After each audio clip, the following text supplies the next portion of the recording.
Check, check.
Good morning. Welcome to our collaborative meeting. We'd like to get started, so if you can work your way into the room here, we'd appreciate it. My name is John Rogers. I'm with the Division Oil, Gas, and Mining, and we appreciate your attendance here today and your support of this meeting over the years. I think it's a very great meeting that we get together and be able to talk one with another and learn a lot about our industry. Before we get started, I'd like to recognize some people we have in the audience. First, our board chair at the division is LaVon Garrison, and she'll be serving till the end of this year. We're Al Walker, where Al's right next to her. He's going to be our new chairman. And Gordon Moon, I know you're here somewhere. There he is. He's going to be our new vice chair. So we appreciate their service and all they do for the industry.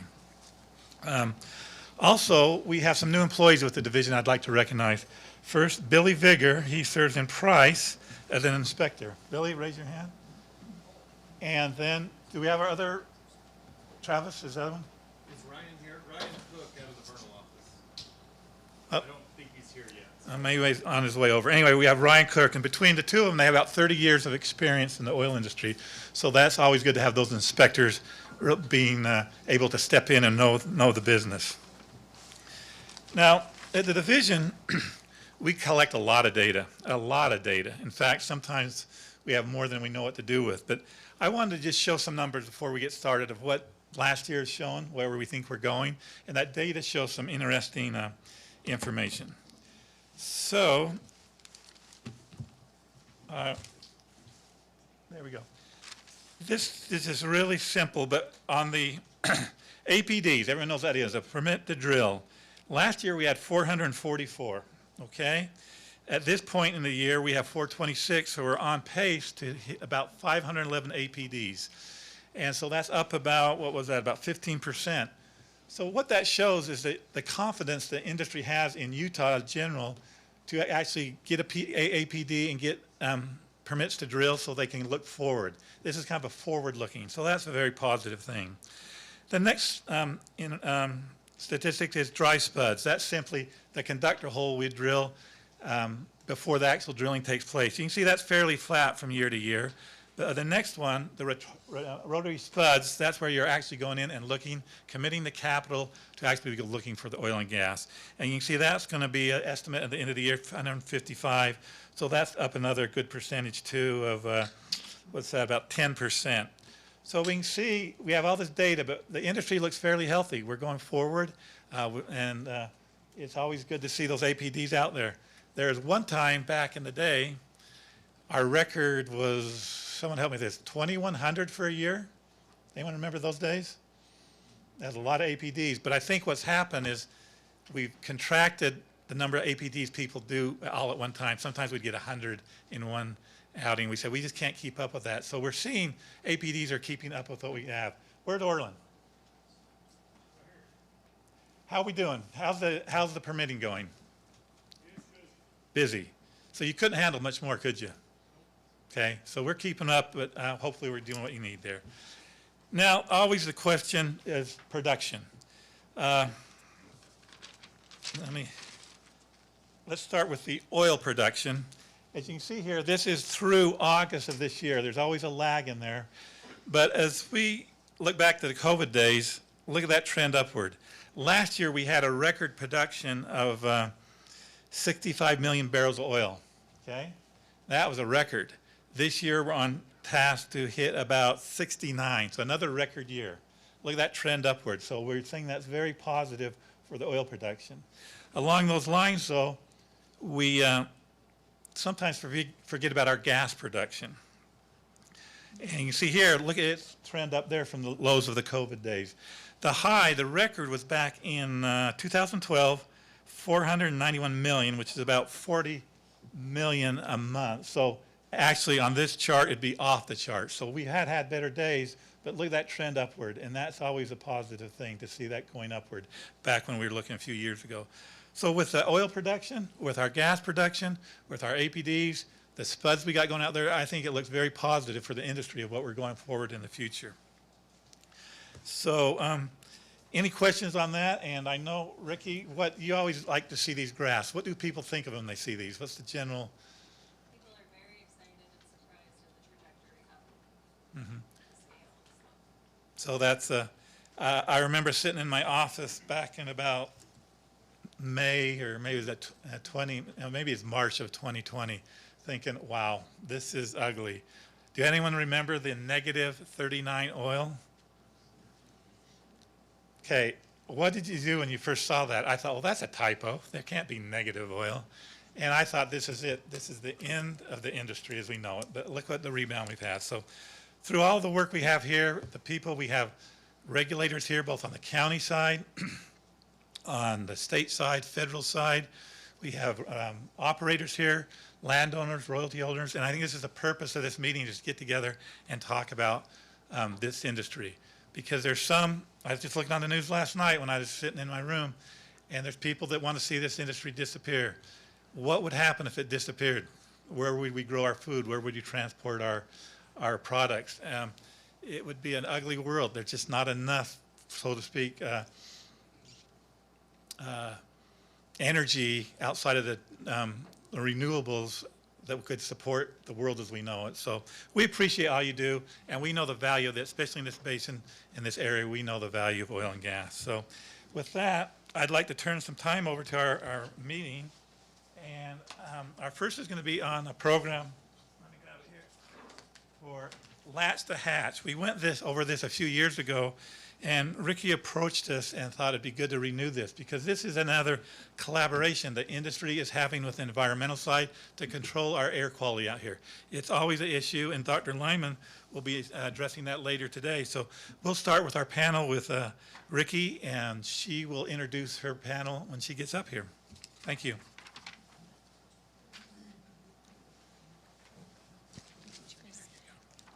Thank you. Thanks, John. Thanks, John. Thanks to the Vision. If our panelists want to come make their way up and have a seat, we'll go ahead and get started. Of course, thanks to the Vision for bringing this group together. We sincerely appreciate it. For those of you who don't know me, my name is Ricky Renko-Browning. I'm the president of the Utah Petroleum Association. It's great to see such a good turnout here this morning. Thank you all for sharing some time with us today. Big thanks to Duchesne as well for providing the delicious snacks and breakfast and hosting us as well. So I do have a great panel of speakers today. I'm going to introduce them right now. So starting from my left, we have Nate Adamson, who is from Finley Resources, UNOX. We've got Kristen Van Hess from SM Energy. I said Van Hees, apologies. And Brad Rouser, who is with 4 Point. So let's just start with a show of hands. How many of you in here have heard of Latch the Hatch before?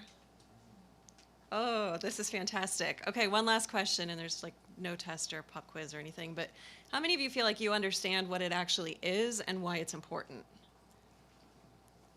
Okay, we're doing really good work. That's great to hear. Well, I'm going to be really quick and just give a high-level overview of kind of how this all came about, and then we're going to hear from the folks that are actually implementing these programs on the ground and some different perspectives. So this all started probably about 6 years ago when we realized that we've got a real problem in the basin with ozone. We put together a small group of operators to figure out more proactively what can we do about this. And as we started getting smarter and more educated about it, we looked back at some studies that EPA and DAQ had done a few years prior to that that showed somewhere around 30% of tanks that were supposed to have emission controls were in fact not operating those controls as they should be. And a big amount of that was too many thief hatches being left open. So Latch the Hatch was born. Jeanette Liang, who I have to call out in the back, is kind of the mother of the Latch the Hatch moniker who came up with that. But over these last years, the program has really grown and evolved in a way that involves a lot more than just focusing on keeping thief hatches closed. So at this point, you can see on the slide behind me here, we've got most of the basin's largest oil and gas operators that are committed to this program. And together, we represent about 95% of the oil and gas that is produced here in the basin, with commitments to reducing emissions. We've got some very cool stats that you can see up on that slide. So the way the program works is it's a menu of options. They are, for the most part, things that are above and beyond regulatory requirements. And it's very flexible so that an operator can look at their assets, their field, where they see problems, as well as what resources they can truly commit. So even though it's voluntary, it is a commitment.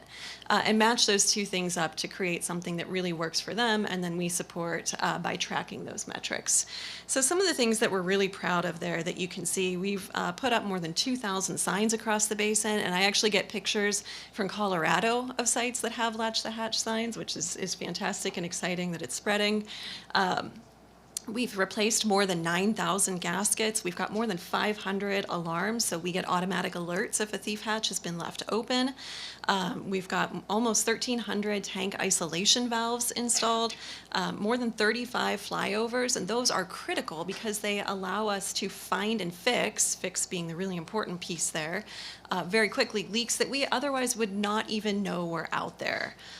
And then, of course, our work with our haulers, many of you who are here today, is absolutely critical. You are a huge part of our success in this program with a lot of touch points as you are gauging and loading and making sure that we're trapping as many of those emissions as we possibly can. And you're going to hear more about that from some of our speakers here in a moment. So just want to talk about the success of this. So how are we doing? Is it working? Is always my biggest question, right? We all have way too much to do, not enough time to do it. The really cool thing is this is really, really working. What this graph is showing, and I have to thank Seth from USU because I've stolen this graph and this data from him. The orange line there that you can see going up is total energy production, oil and gas production year over year. The blue line is methane emissions. So methane is not a precursor for ozone, but when we capture methane, we capture VOC. So if we control for methane, we're controlling for VOC. And what we've effectively been able to do is decouple production growth from emissions growth. That's incredibly exciting, and it is going to be a huge challenge for us to continue to maintain as you look at the trajectory of growth that John just showed in our production data. So we want to talk about how we're doing that and how we've moved from let's just keep thief hatches closed to a lot more advanced things that are going to help us maintain that trajectory. The other really exciting piece there is about a decade ago, we had almost a 5% leak rate in the basin. That's not great. Doesn't compare incredibly well to other basins. There's some reasons for it. We've got a legacy field, some older assets. There's some other things behind that. But what we've been able to do is drop that to 1.5%, which is incredible.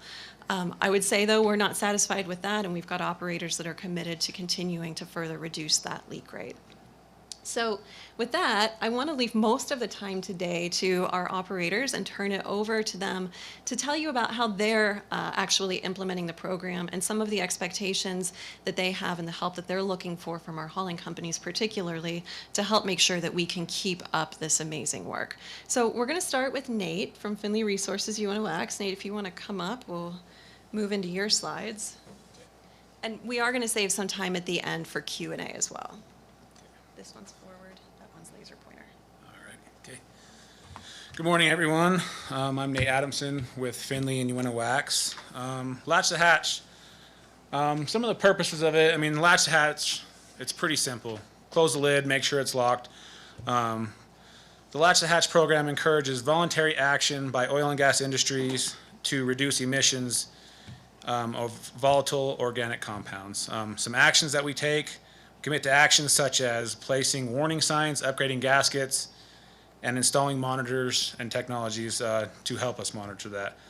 Some of the benefits: the initiative helps companies comply with regulations, improves public health and safety by controlling emissions.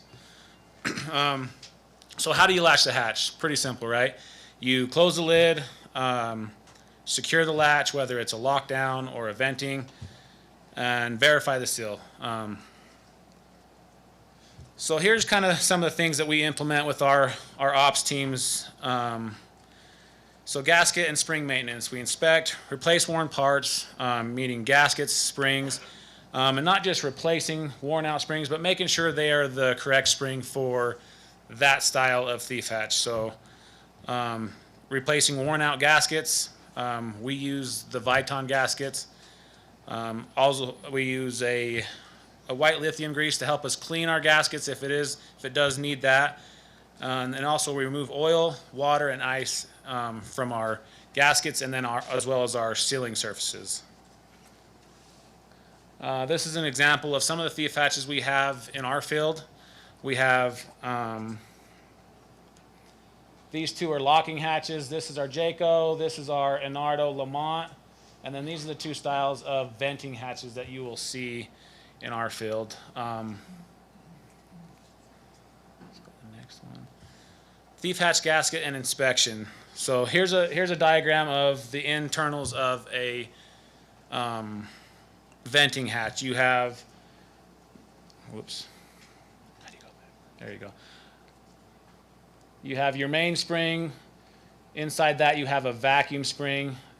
And then for gaskets you have a base gasket, a vacuum gasket, and then your main seal gasket. We also inspect the integrity of them. If you look right here, you see a couple, I keep hitting the wrong button, sorry. You have some ears. So when we go through our thief hatches, we make sure that all of our stuff is intact. When these things are opened and slammed open, slammed shut, it causes damage to these ears. So we find these things broken, so we have to replace those. And then this is just an example of a worn out vacuum spring on an Nardo. A little bit of corrosion, they do wear out. And then here's what we look for when we are inspecting our gaskets. We're looking for cracks, bubbles, warping, stretching, just the pliability of the gasket itself. And then as well as our sealing surfaces, we work with a lot of different things in our tanks. You got corrosion from the salts, the scales. So we check that, make sure that our sealing surfaces are free of any of the pitting and corrosion. And then as well as modifications that people have made. This is a thief hatch that I found, and someone had put their own grooves in there, so the thief hatch would vent itself, so they didn't have to go up and open it. So these are some of the things we've come across. And then I just got a few videos just to kind of show, you know, what we see, what it looks like. This is what an open blowdown valve looks like.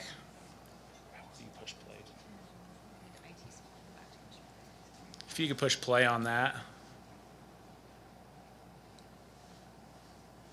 Okay. And then this video, this is an example of the atmosphere you put yourself in when you're up on top of a tank. This is one of our 1,000-barrel tanks with 3 ounces of pressure on it. Just kind of illustrates what kind of environment you put yourself in, how much gas. You wouldn't think much of it when you're doing it, but then this video kind of shows how much gas you are putting yourself in front of.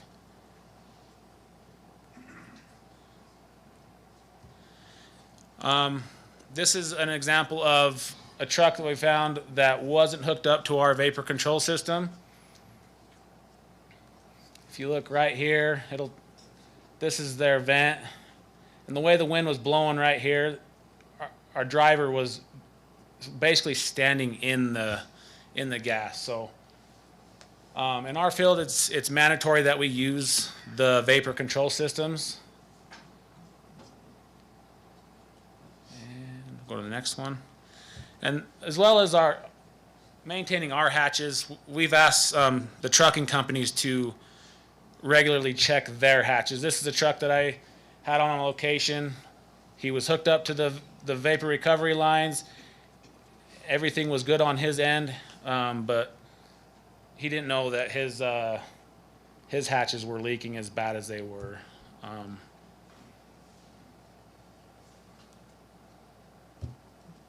And here's just some of the highlights that we've had. We are able to, our average day to close on our LDAR leaks are 2.4 days, and our OGI techs have been able to close 41% of our leaks, and that's fixing leaks on locations when they're found. We also tag a lot of our stuff light and ops. We dispatch all of our own leaks in-house. And yeah, that's it. Any questions for me? What do you use to distinguish between light and ops? So light is, oh, so he asked, what do we do to distinguish a light tag to an ops tag? Light is basically something that the pumper can go out and fix just in a normal walkthrough. Ops is something that they might have to coordinate, whether they get a contractor out to fix a certain thing. It might not be just a one-day fix. You might have to order parts, something like that. Okay, thank you.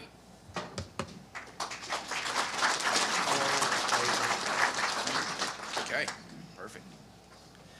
Good morning. Brad Rouser with 4 Point Resources.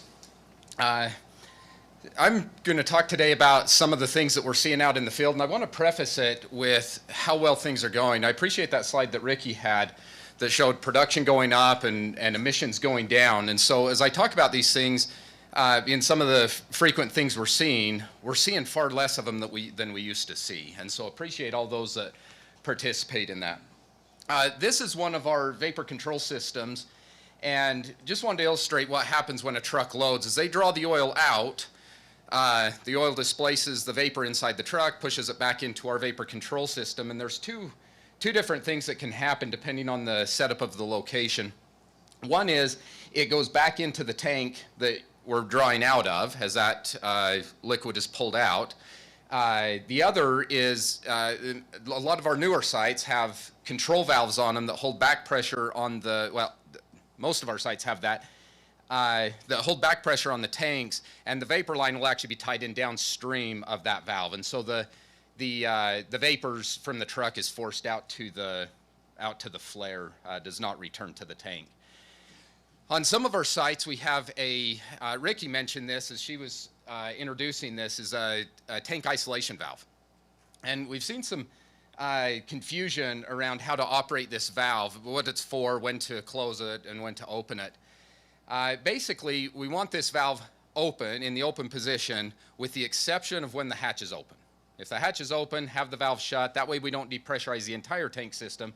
We only depressurize that single tank. If we leave that shut when we load a truck, it then, again, depending on the site, it may force the vapor out to the flare anyway. But if it has that tank isolation valve, our hope is that the vapor goes back into that tank, and having that tank isolation valve shut prevents that from happening. This is an example that we found. Ricky mentioned that we have tank pressure monitoring going on, that's happening across a lot of the sites, that we get alarms on that. This is one that we received not too long ago from one of our haulers, or from one of our sites after we'd loaded out oil. You can see the tank pressure riding around 3 ounces, and then the hauler came along. They opened the hatch, it dropped it down to 0. They then loaded. This happens to be a site that the vapor ties in downstream of that control valve. And so as they were loading, it actually, as they draw that fluid out of the tank, there's nothing to replace it other than blanket gas, and the liquid was pulled out faster than the blanket gas was feeding, and so it actually went into a slight negative. That's what that is when it goes down to the bottom. And then they finished, and you see it go up and start to go into its trend around that 3 ounces again. What happened, they then gauged it again, got their closing gauge, as you can see by that line, and then they left that tank isolation valve closed. This specific tank happens to have blanket gas tied, where the blanket gas ties in is on this specific tank. And so as they left that tank isolation valve closed and then left location, that blanket gas started feeding in and overpressured the tank and started, you can see it went up to where it would have been venting to atmosphere. So critical that we return those isolation valves back to the correct position. This is a very brief procedure for using those isolation valves. Again, going back to what I said in the beginning, if the hatch is open, the valve ought to be closed. If the hatch is closed, then have the valve open. That's basically what that's saying. What's wrong? I guess I have one right here. Anything wrong with this? See anything wrong with this picture? Hatch isn't latched. You're cheating. You saw it already. Yeah, that hatch isn't latched. Closed, but not latched. And I wanted to show that on how easy it is to miss. It's very easy, especially, and I'm not standing at the ground when I took this picture, but very easy to miss that hatch isn't latched. This is an example, again, tank pressure monitoring that we have on a lot of our sites. This is an example of that. We can diagnose a lot of these things from the office as we look at this stuff, as we get the alarm. This one, instead of going down to 0 and just sitting at 0, as we would see with an open hatch, the weight of that hatch is enough that we do get a slight amount of pressure. It's not up where it should be, up where the trend was, but we do get a slight amount of pressure in that tank, and that's what that's showing there. This is an example of that hatch that's closed but not latched. Is this something that you play in the back? Can you just hit advance one more time? Okay. So closed hatch but not latched, and we still lose a fair amount of gas through that, right? It's not holding much at all. What's this here?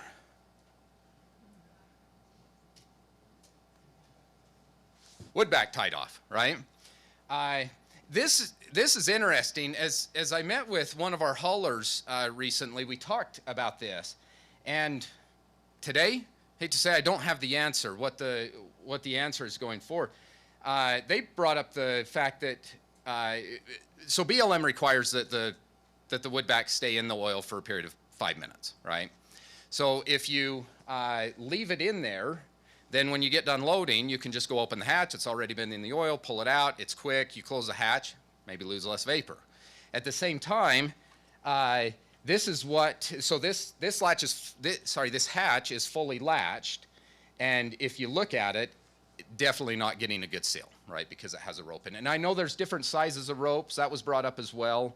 And so looking into this currently on what the best option is, we do have a tab inside our hatches on the Inardo hatches, which were shown previously. There is a tab in there, and talking about the potential of being able to hook off to that tab and still drop the hatch, have it completely sealed. More to come on that, but I wanted to point out that there is a fair amount of gas that's being released to atmosphere if we leave the woodback rope in. This is what we're looking for. This one looks very similar to that earlier picture I showed, but this one is truly latched. These are a few of the things that we've been doing. I'm not going to go over all of them. Upgrading hatches, that's an ongoing thing to the latest and greatest. Instrument air, that's a big deal, getting our pneumatics off of fuel gas to where every time they emit, they're just emitting air. LACT units. That video that Jake showed of that latch being opened, and you see the amount of gas that gets released during that. We're out chasing leaks of things that are oftentimes not much bigger than a Bic lighter that's coming out. And you think about those, which need to be addressed, need to be taken care of, and then you look at that one time of opening a hatch and think about the amount of gas that's coming out of there. And so LACT is something that's not only from an air standpoint, but also a safety standpoint. We don't have anybody standing up on the hatches or up on the tanks. That's been a big deal. The other one I'll highlight is the dual fuel on the drilling and completions. That's been good. Historically, as you look out across the basin, you can kind of see where the completions are by the brown cloud that is around them. And through using dual fuel, that's not the case. It's far cleaner. Closing, I guess, just this poor air quality not only affects every one of us, regardless of what we do, from a health standpoint and from a work standpoint. As we border on the line of non-attainment, drilling permits can be restricted, and that will impact all of us. And so just encourage you to look to yourself of what can I do today to make a difference. And that's it for me. Questions? Yes. She asked what a woodback is. It's a temperature. It's a way to obtain a temperature of the oil. It's a wood stick that has a cup at the bottom with a temperature, with a thermometer ran down it to where it sits. As you pull it out of the oil, it holds a small amount of oil in it so that it maintains that temperature. As you get it out of the oil, you can get a more accurate temperature. Yes? Hi, it's John Lawson from the Greece Center. So I'm reading the ozone you said about monitoring. Is that do you proprietary data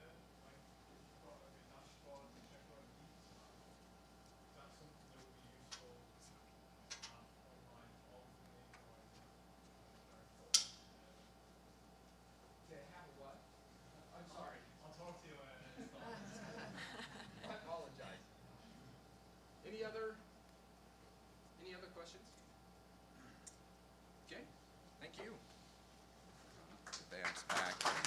This is advanced? Okay.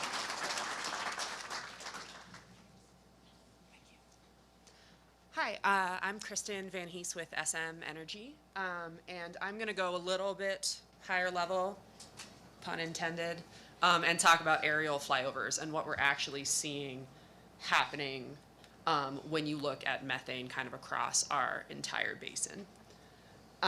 So SM has had a version of an aerial flyover program for a couple years now, even back when we were XCL. And really the goal of these programs is to leverage like the rapid evolvement that we've seen in this technology over the years. So we want to rapidly identify leaks, we want to quantify those emissions, and we really want to target our field response. And what I mean by that is we don't have our guys, our OGI techs, behind their windshield all day long, driving around looking for leaks at facilities that aren't actually leaking. We want them to have an exact spot to go to so they can get to that leak quicker and get it fixed quicker. And that's really the goal in the long term. And then there's, of course, all of these side benefits of it, like less windshield time, it's safer for them, et cetera, et cetera, et cetera. So as much as we can leverage this technology, look at more sites in a shorter amount of time and pinpoint those leaks, we're all really benefiting from it. The other big benefit in why we just did our most recent field-wide flyover in September is we can actively find all of our leaks and address them prior to ozone season starting. As we all know, ozone season is in the winter here, and so SM's goal was to really figure out what is going on at all of our facilities, not just ones that have regulatory requirements like that are applicable to Quad A or Quad B, but everywhere across the board, and really deal with those problem areas prior to them starting to contribute to our ozone problem here in the winter. These two maps here on the bottom are really just a visual showing the difference of what you can get to in a plane versus a car. So obviously the left side is, you can see somewhere between 5 to 15 sites a day if you're manually going out to site with an OGI camera and looking for leaks. If you're doing this in a plane, you can survey 100 plus sites a day. So much, much, much more efficient, especially as our company and our asset areas grow. So the scope for this particular flyover, there are a bunch of different vendors that do this. I'm sure a bunch of people here have used different ones. This specific case, we used a company called Bridger Photonics, and our flyover time frame was the 24th to the 26th of September. So if you saw some low-flying planes around that time, probably what you were seeing. The technology is called LiDAR, so it is a laser-based methane quantification system. And in this case, our sensitivity was 3 kilograms per hour at a 90% probability of detection. And so essentially what that means is if there are 100 leaks out there, we will catch 95 or 90% of them in its simplest form. That sensitivity can be at different thresholds.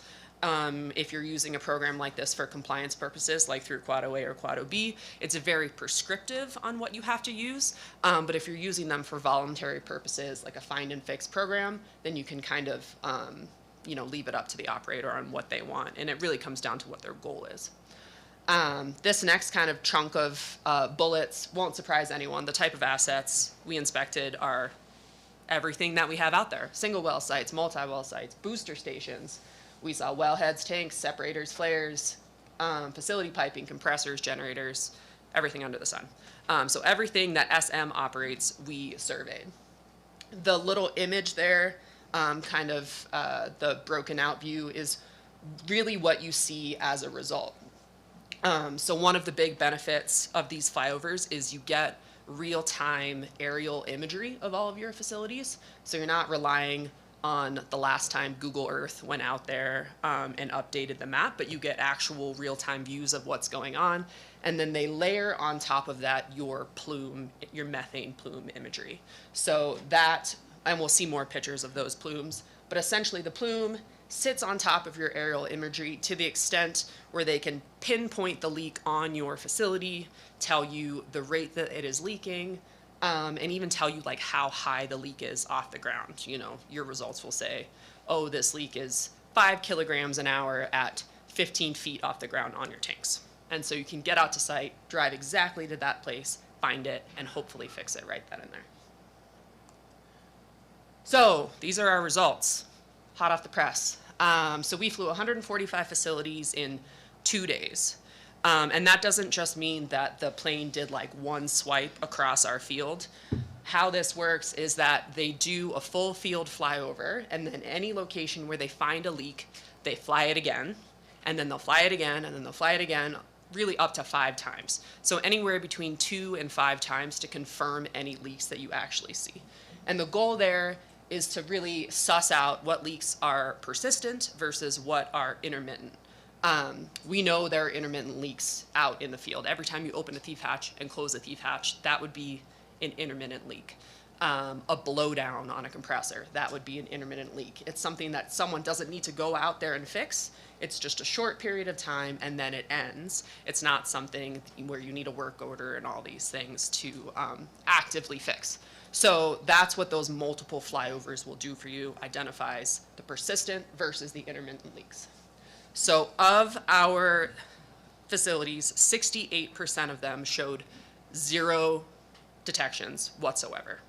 And that includes both intermittent and persistent leaks. So a really good ratio of absolutely no leaks coming out of our facilities. And of the 32 facilities that did have detections, 27% of them were persistent.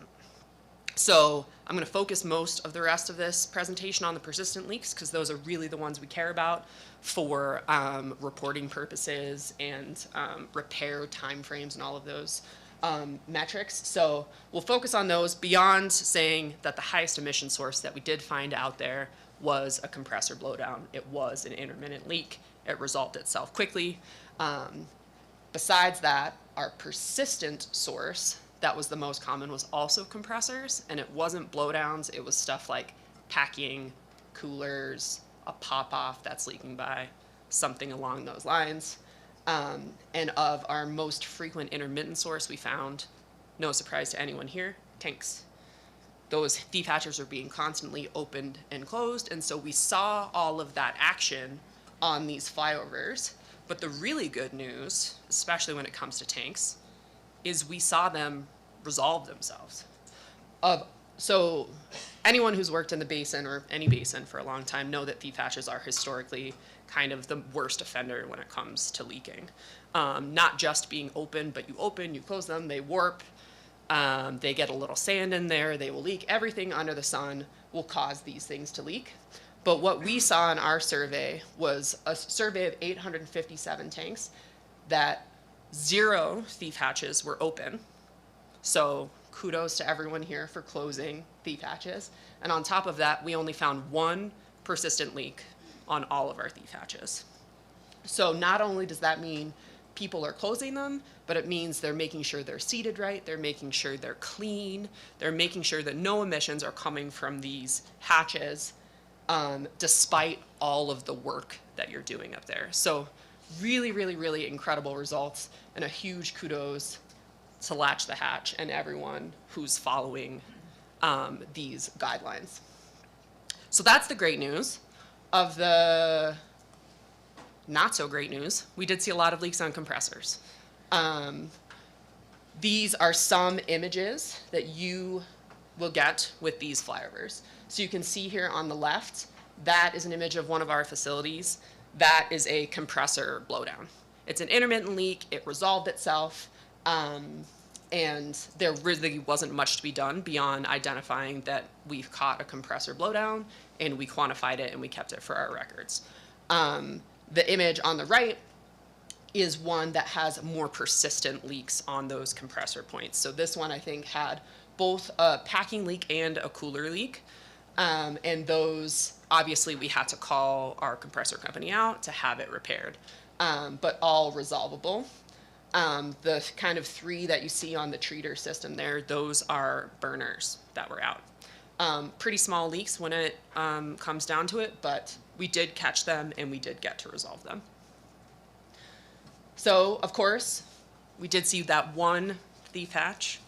So that's here on the left, the 1 thief hatch that we caught. My field guy just had to go up there and really just wipe down the hatch, and it was fixed. So an easy peasy fix and really great result when it comes to thief hatches. Burners were a really interesting one because we saw them both on persistent and intermittent leaks out there.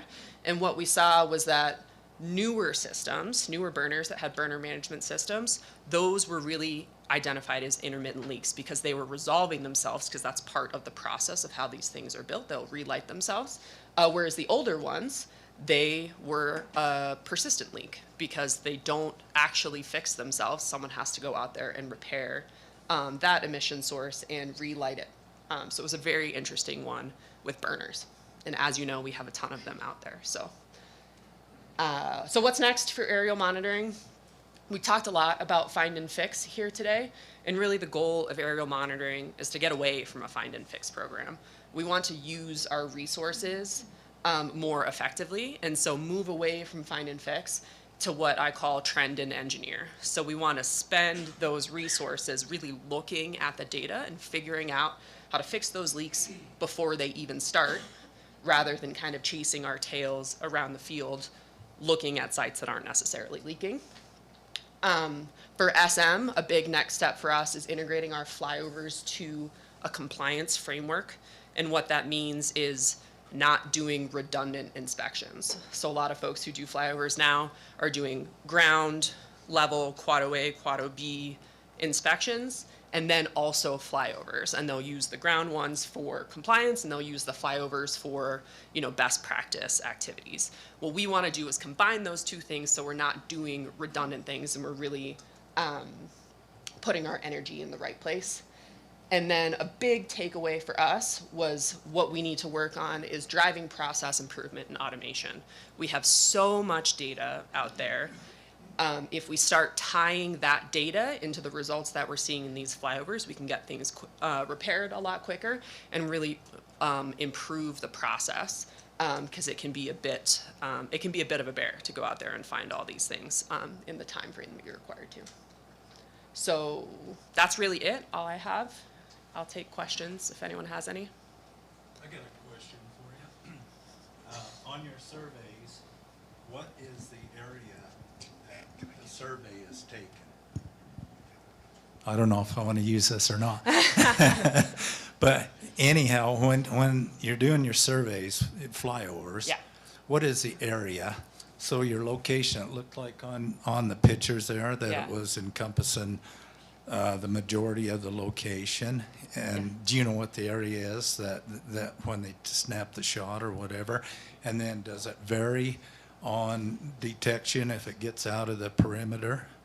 No, yeah, that's a good question. So before your flyover, you give the flyover company, in this case Bridger, all of your lat longs of your locations, and then they do a polygon essentially around your facility. And you can kind of see the outline there around the edge of our facility. It's like a light blue line. Those are the areas that we identified as being SMs and as being part of our control. So they're scanning at a consistent rate essentially everywhere, because really they're scanning for multiple companies all during one flyover, and they'll just give you the data that's yours. But they won't give us results that are outside of our identified polygon. Okay, gotcha. So on your plane speed, is there a certain speed that the plane flies? The other thing is height going over your objective there. Is there a certain height that the plane has to sail to get a full 100% survey off of that, or is there some variables in that, or is it all calculated back in on a computer, or how does that work? Excellent questions that I wish I knew the answer And to. then the other one is wind speed. What shuts you down from doing a flyover wind-wise? Yeah, I'm not sure the exact wind speed, but I know this has been a factor that they have dealt with for a long time.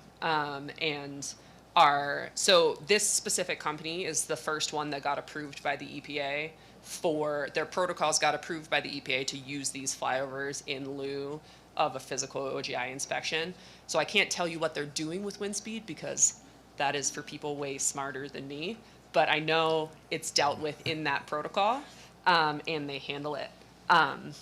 In addition, I just went to a conference for these folks, and they're doing methane detection on like offshore platforms with drones, which is a much more complicated process than this, and they have dealt with the wind factor at that level. So I'm assuming it's easier here. But if Ricky knows the answer. You looked like you did. No. I don't know the answer about wind speed. What I was going to say is there's different options on elevation that you can choose that different companies can give you that also has a correlation with detection accuracy as well.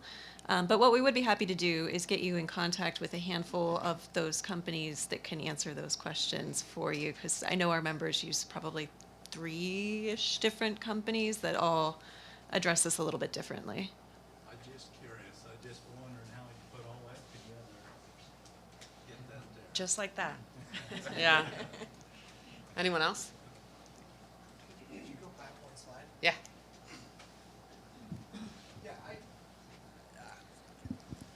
on this slide, on the picture on the right, I just wanted to see that again, because it almost appears like you've got two different wind directions in the same slide. I just wanted to see that again, how you'd interpret that. You see what I mean? You have Yeah. one plume going one direction and another plume going the other direction.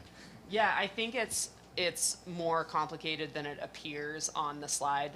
Every persistent leak has anywhere between 2 and 5 flyovers over a couple days. So you're kind of layering, for a persistent leak, you're layering a plume on top of another plume to identify really what's going on. And so like this isn't a snapshot in time. This is a like combo of maybe 5 flyovers that create that plume image. And so that's probably why you see that funkiness. That makes sense. Yeah. Anyone else? Well, thank you. Yep. I just want to wrap it up by thanking our operators for sharing this data. When we started Latch the Hatch back in 2021, I think it was, there was a lot of hesitancy to share this kind of information, to share these kind of images, but I hope that you all find it, A, as a proof point of how seriously we're taking this, the amount of investment that we're making into this, and B, gives you some good ideas as you go back to your own facilities and operations of what other people are doing, what we're seeing, and where. And then I did also want to mention 2 other things. I said at the beginning that we're seeing about, or when we started this, there was data to indicate that maybe there was a need to address about a 30% failure rate in controls, and that has been put into the emissions inventory for tanks. I think that's something that this data gives us cause to want to go back and revisit. So sorry, Sheila, but that's something we'll be talking about. Okay, great. So I think we've done a lot over the last couple years, and that's a real opportunity for us to revisit the inventory, which has a lot to do with the regulatory environment and accurately capturing where we are in the basin and what we need to do going forward. The other thing I wanted to do is give a shout out to the Ozone Alert program that USU runs. I'm sure Seth is going to talk about it, so I didn't put a slide on it.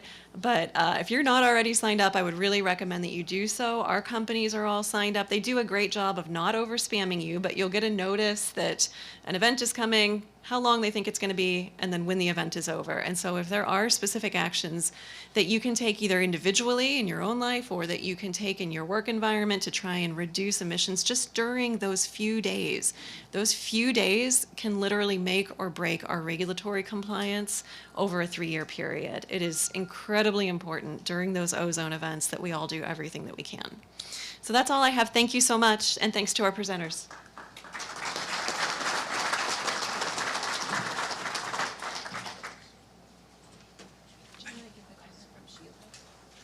Sheila? Did you want to say something now? And I can say it at the end of it. I just had a couple announcements. Okay, at one point. all right. We'll do I can.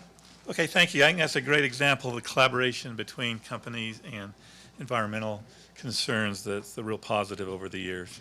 We now will hear from Spencer Kibble with 4-point introduction and update. They're fairly new to the basin, so we thought it'd be good to have you meet them and see what they're doing. So here we go.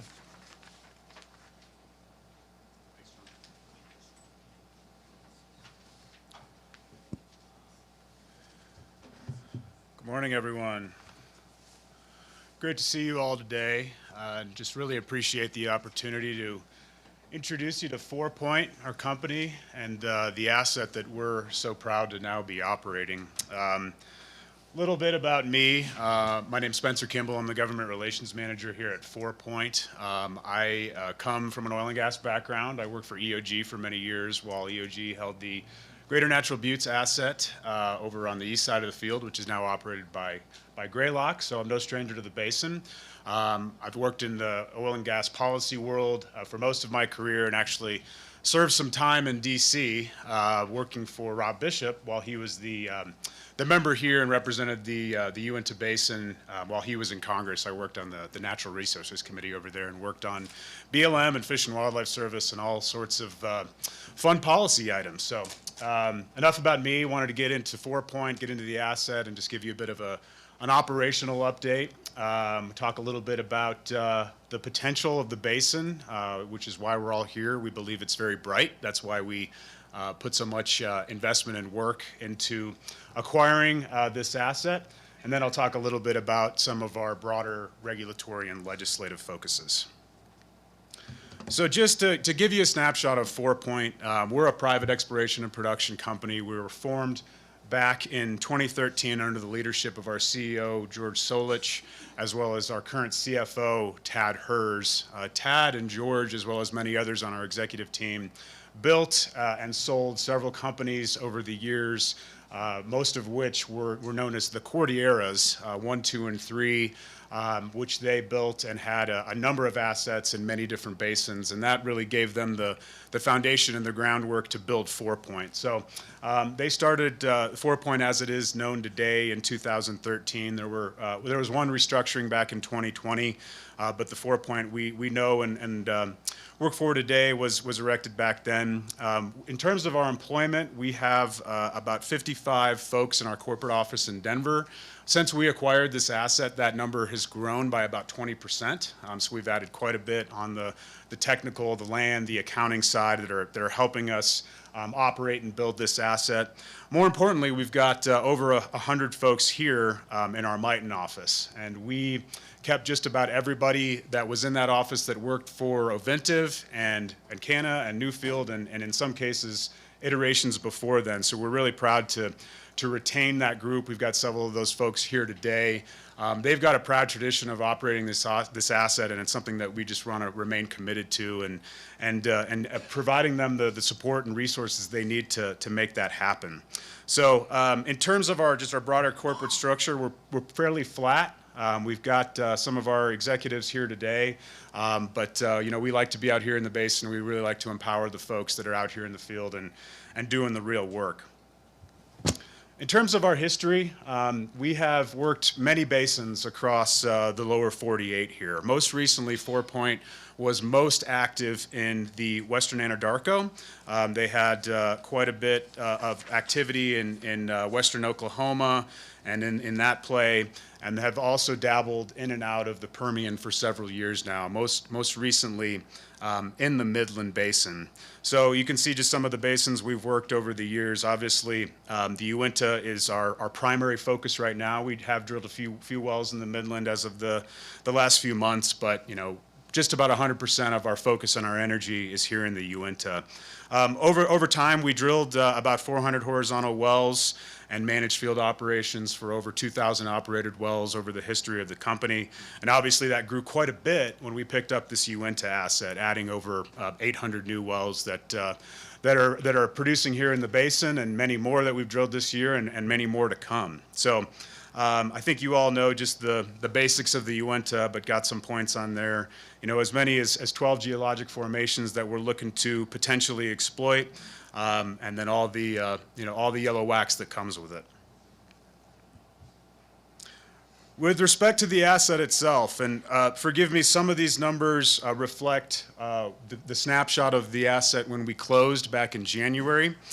but some of them have been updated to reflect our current quarter, which just closed up very recently. So 126,000 net acres smack dab in the middle of the Central Basin. I know many of you are very familiar with this acreage and have likely worked it in some form over the years, most of which is in Duchesne County, with a little bit of that operated acreage extending over into the Uinta. And obviously we're effectively Duchesne, where we are today, on the west side of the field, and then Roosevelt and Ballard on the northeast side of the field, and effectively everything in between. So one of the things that I think really drew our leadership team and our land team to this asset was that this is all really contiguous.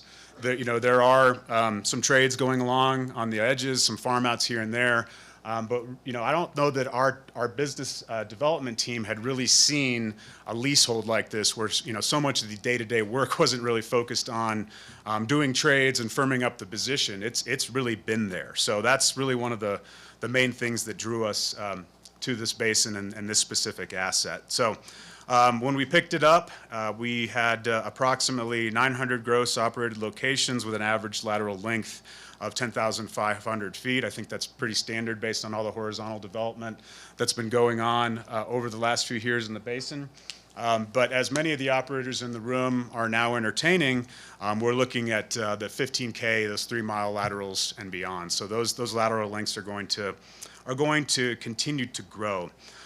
In terms of our financial stack and our structure, we are backed by two private equity entities, Quantum and Kane Anderson, which came together along with the 4 Point Energy team and put forth a $2 billion investment in the basin that was delivered to Ovintiv at close back in January. So the way we look at it is a little over half of that investment, that $2 billion, represents the PDP currently ongoing. So all that production that is currently happening here in the basin, which started when we took on the asset, just a little over 30,000 barrels per day, BOE, and has grown a little bit over the last year. But the remainder, probably that 40 to 45%, represented the inventory going forward. So, we wanted to obviously pick up the production. It's extraordinarily valuable. It's an incredible barrel, as you all know, that yellow wax. But we also have great desire to exploit the remainder of the inventory. And we've got quite a few sticks out there that we've mapped in multiple benches that we're really excited to exploit here in the future. So I mentioned the production as it is now. About 80% of that is wax, is crude oil. We make a little bit of NGLs, but most of that is crude, and then the remainder is gas that we bring to market through a number of different midstream options that have been built out in the basin over time. And then I will note, our average working interest, this goes back to my previous comment about the benefits and the attraction of having such a contiguous block of acreage. We're well over 90% when it comes to our overall working interest. So wanted to provide just, kind of a snapshot on who the team is, who we've been. Obviously, we've got all the departments and the capabilities that all the companies represented here have. I did want to note a couple of our executives are in the crowd today. We have John Fry, who is our Vice President of Land and Business Development. He's been on the 4 Point team for just about as long as our two leaders. I think it's over 2 decades at this point now, John. And then Lucas Martin, who's our VP of Reservoir and Engineering. Lucas is very new to the operation, as am I. We both started back in March and April, I want to say. So we're very new to the group, but we've got a really talented team that we're just really excited about to team up, especially here with our field folks. Here's a list of the main leaders. Obviously, I noted John and Lucas, but and I also talked about George and Tad. George and Tad really made a name for themselves in the late 2000s, early 2010s by building a couple really notable companies. I mentioned those before. Cordilleras 1, 2, and 3. They both also had some experience working for Apache in many basins over the years. So really a talented group at the top of our organization here. Also wanted to note Matt Mienka and Bryce Caldas, who you also listed on there as well. Both Matt and Bryce worked for Newfield about 10, 15 years ago when some of the first horizontals were being drilled in the basin. So they knew the Uinta well. They continue to offer their experience and expertise when it comes to developing the basin. And they have a lot of institutional knowledge that really helps support all of our field folks who've been on the ground, again, for many years, if not decades now. So just a little bit more about the asset. Obviously, as you could tell by this map, we have quite a bit of tribal and allotted minerals within our leasehold. That is probably similar to a few companies here, just by way of percentage-wise, maybe a little bit more, maybe a little bit less. So that means that our relationship and partnership with the tribe is really, really critical. You don't really see a lot of the units out there that don't have at least some tribal or allotted leasehold. So ensuring that partnership is nourished and important and a huge priority for us is really, really important. So again, 50% of the about 50% of the asset is allotted on tribal minerals. And we really try to keep up our relationship and partnership with the tribe on a daily, weekly, monthly level. So we have monthly meetings with David Murray and his team over at the Energy and Minerals Department. We go through all the wells we have upcoming, all those producing. I'm trying to give the Energy and Minerals team a bit of snapshot on the type of production and the type of revenue that they're seeing and will hopefully see in the future. And then we talk about all the fun regulatory stuff as well. So BIA comes to those meetings. We have the Indian Energy Service Council that also joins as well. And we try to work through a lot of the, I would say, pending regulatory items, a lot of those communitization agreements, lease assignments, segregations, et cetera, that we're working through. And obviously the Energy and Minerals team and the broader tribe is a huge part of that. So, you know, we look at it as a big team effort amongst us, and the tribe, Energy and Minerals, as well as those federal agencies as well. And I'll obviously include BLM in that mix too.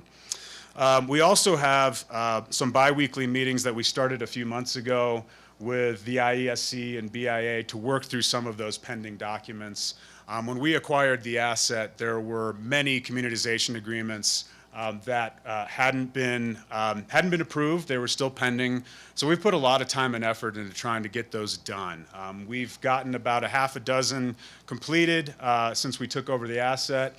But we have many more to take care of there. So that's something we really pay a lot of attention to. As you probably know, when you have these types of leases, oftentimes until that communitization agreement is submitted, approved, and agreed to, a lot of those allottees don't see their revenue. So that money is held in suspense. We want to make sure that our lease owners are seeing the royalty and the lease revenue that they deserve based on all this production going on. And I'd be remiss if I didn't at least introduce our government relations and tribal liaison, Wendell Myrick. I'm sure many of you know Wendell. He works very closely here in the basin with the tribe, but also all the other regulatory agencies that we work with on a daily and probably more hourly basis, Wendell. So yeah, thanks for all you do. Appreciate it. Just to continue on here. I wanted to highlight as well some of the work in the community that we've done most recently. I will say that when we acquired the asset, we looked at the body of work that Ovintiv, Encana, Newfield had done before, and we really admired the community investments that they had made. So we wanted to take that model. We wanted to continue on, I would say, some of the most high priority community investments, which include county education, tribal, obviously, education on both the high school and the college side, but also make them our own. So we added a few things here that I wanted to note for the group today. Most recently, we partnered up with UB Tech, which I got the opportunity to tour along with some of our team a couple weeks ago.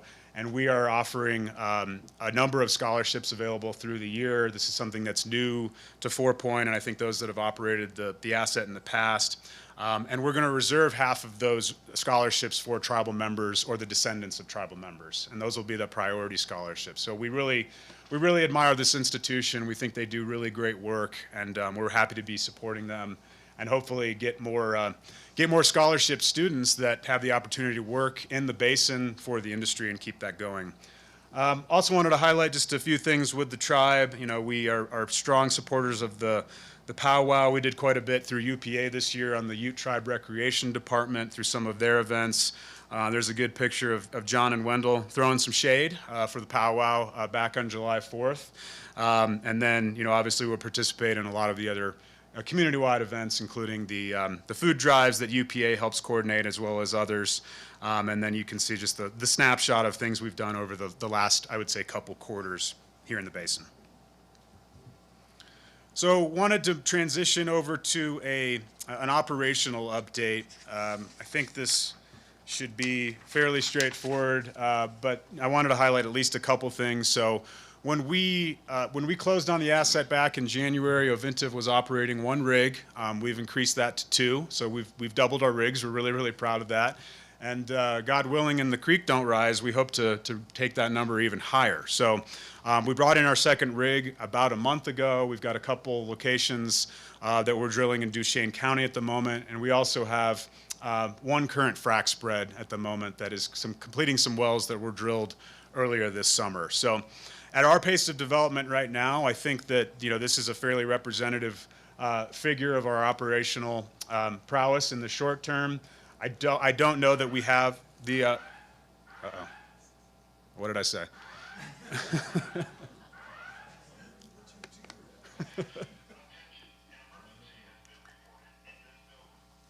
Okay.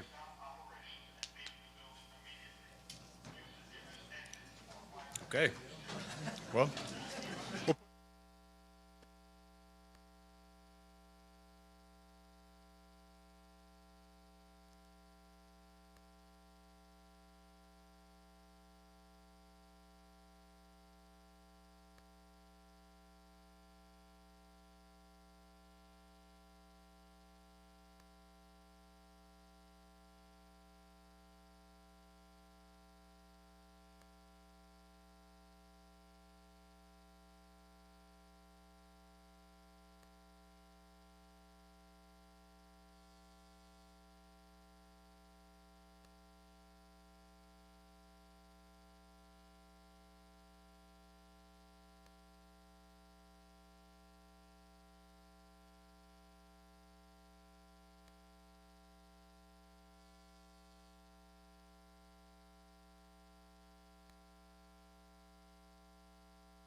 Okay, with that little break, we'll get started again. Let Spencer finish up when everyone gets in here.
Keep going. You wanna rein him in? Okay, could we get seated so we can continue on with Spencer's presentation?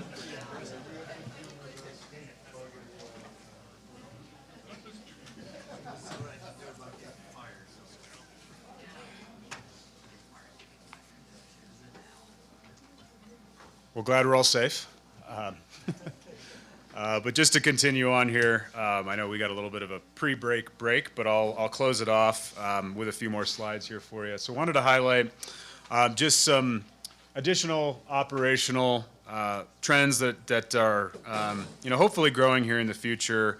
Active wells, we've got, I believe that's the net number of 820 here in the basin. You know, most of those were drilled by Ovintiv and Canna and Newfield before our time, but we have drilled several this year that we're really proud of. We've seen some really good results, and we have drilled what I would say are the bread and butter formations for at least our company and our predecessor, but also exploring some new ones there. So you can see on the chart on the right, it's maybe a little hard to see there, so apologies, but just, the year to date, a couple of those first ones were drilled by Ovintiv. I think we probably took those on as ducks and then completed them ourselves thereafter in some cases, and there were quite a few from late in 2024 that we did complete ourselves of some of those drilled uncompleted wells out there. You can see the formations pretty much focused on Uteland Butte with some pretty notable exceptions. We do have a few Wasatch Fives in there and some Castle Peaks. So that is a couple different formations that we're really excited about to keep delineating. Lucas obviously knows much more than I here, but we want to expand the horizons of what we think our inventory could really be here in the basin. So while we continue to churn through the bread and butter formation, being that Uteland Butte, we want to look at the edges. We want to look at the same units and try to look at some new formations in there as well. So I mentioned the production breakdown here with oil and NGL. We're about 80%. Gas is 20% there. Again, we've got quite a bit of existing infrastructure to take advantage of, and that existing infrastructure continues to grow with some of the new lines and obviously building out gathering lines to get that gas to market, ensure that it's not flared, and just to add to the already healthy production base that's going on of more of that natural gas focused production over on the east side of the basin. So we also wanted to highlight the leasehold. Again, one of the big attractors to the basin was that contiguous acreage and the fact that we operate just about all of it. So we're not working, in some cases we are, but we're not having to go out and do operatorship deals with other companies. In some cases that comes part of a farm out or some other sort of land mechanism. But this is a big deal for us to be able to operate, just about all of those units in the basin, and it makes it better for the commission. We've got several commissioners here today, so we're not, going in and requesting new operatorship quite a bit. We bug them with other things, so we try to, give them at least a break on the operator side. And then I did just want to highlight the acreage there again, 126,000 net acres, and then our production as of the last quarter was about 33,000 BOE per day. Again, a number we're really proud of. We sustained that as an existing figure from Oventive, but we really hope to grow that. You know, adding another rig, we're going to continue to poke holes out there. I don't know that we have enough inventory at this point to keep that frac spread going 100% of the time, but we will hopefully get there. That's really the goal. So we're not using it as a spot crew. We're utilizing a consistent crew on the frac side that can allow us to scale our operations a little bit better. I know some of the other operators have been able to do that based on their drilling pace. We're just not quite there yet, but we hope that can happen here very soon and just have that potentially more rigs, but also a much more consistent frac presence in the basin. So here's just a good view of all the intervals drilled over the last 13 years or so. And you can see, a predominant focus has been on that Uteland Butte. It makes up, I would say probably 60 to 70% of the aggregate wells there, that chart on the bottom. But you can see more in recent years that, our predecessors have been much more active exploring the Doug Creek, the Castle Peak, as well as the myriad benches within the Wasatch. So we will continue to focus on that Uteland Butte. We've looked at some different ways to outsize the frac on some of these more recent wells, but we're going to continue to delineate those other formations that exist out there in the basin. Moving on to the marketing side, wanted to note a very exciting announcement that we made about a month ago. We teamed up with Energy Transfer, which owns and operates the Price River Terminal down in Wellington in Carbon County, Utah. That's an existing facility. I'm sure most of you are very familiar with it. It has been taking capacity out of the basin for several years now. But as we look to expand our horizons and grow our production, we wanted to ensure that we had a variety of outlets to bring this yellow wax, this extraordinarily valuable barrel, to market. So right now, we're bringing just about all of our barrels to the Salt Lake refining market. But with this announcement, we're going to work with Energy Transfer to expand that Price River terminal and effectively double the amount of capacity that exists at that terminal, which will allow us to bring many more barrels down to that facility and allow it to rail to multiple markets beyond just the Salt Lake refining market. So as part of that enhancement, we're going to build, Energy Transfer is going to build a new continuous loop track. There'll be 9 new rail loading arms, 4 new offload lanes. And again, we're gonna about double the heated tank storage capacity in that facility. That loop track is an endeavor. Right now, a loop track of that size and scale doesn't exist at the facility, so that will require quite a bit of work with DOGM and other regulatory agencies to make that a reality. So again, we're just really, really excited about this. We announced it back in October, and Energy Transfer is currently moving through their permitting work. Hopefully that all goes smooth, and can't really give a firm timeline, but we're hoping that this expansion and this doubling of capacity can be completed within the next 18 months or so. I think that may be an ambitious case, but that's something that we're going to work really hard with Energy Transfer to make sure that gets done. And again, we can take this really valuable yellow wax barrel to market. So I think you all are familiar with the intervals up here, and leave it to the political science major to have a map of geologic formation, so apologize for that. I'm less than capable of speaking eloquently on any of these, but just to give you a sense of where we've been focused, it's predominantly been in that lower cube, but as I did show, some of our drilling inventory as of the last few years has looked at the bottom benches in that lower cube, but also in the upper cube with respect to that those Douglas Creek benches. Obviously, there are 3 up there. So, we continue to build in that creativity and innovation into our drilling program. So, we are going to sustain production, make sure that the decline curves within our existing wells are going to be met with new production so we can grow, but also starting to delineate some of those new benches so we can really stack up our sticks within our existing DSUs. So in terms of the potential of the basin, when we started back in January, we commissioned a study from an independent party named Flow Partners. I'm not sure if anybody's familiar with Flow. They do a lot of research on behalf of the oil and gas industry. They put out a lot of good newsletters, a lot of good data for folks to think on as they're operating in multiple basins. But I think one of the big things that drew our leadership team to the Uinta in the first place was the preponderance of what we call Midland Basin costs with Delaware Basin productivity.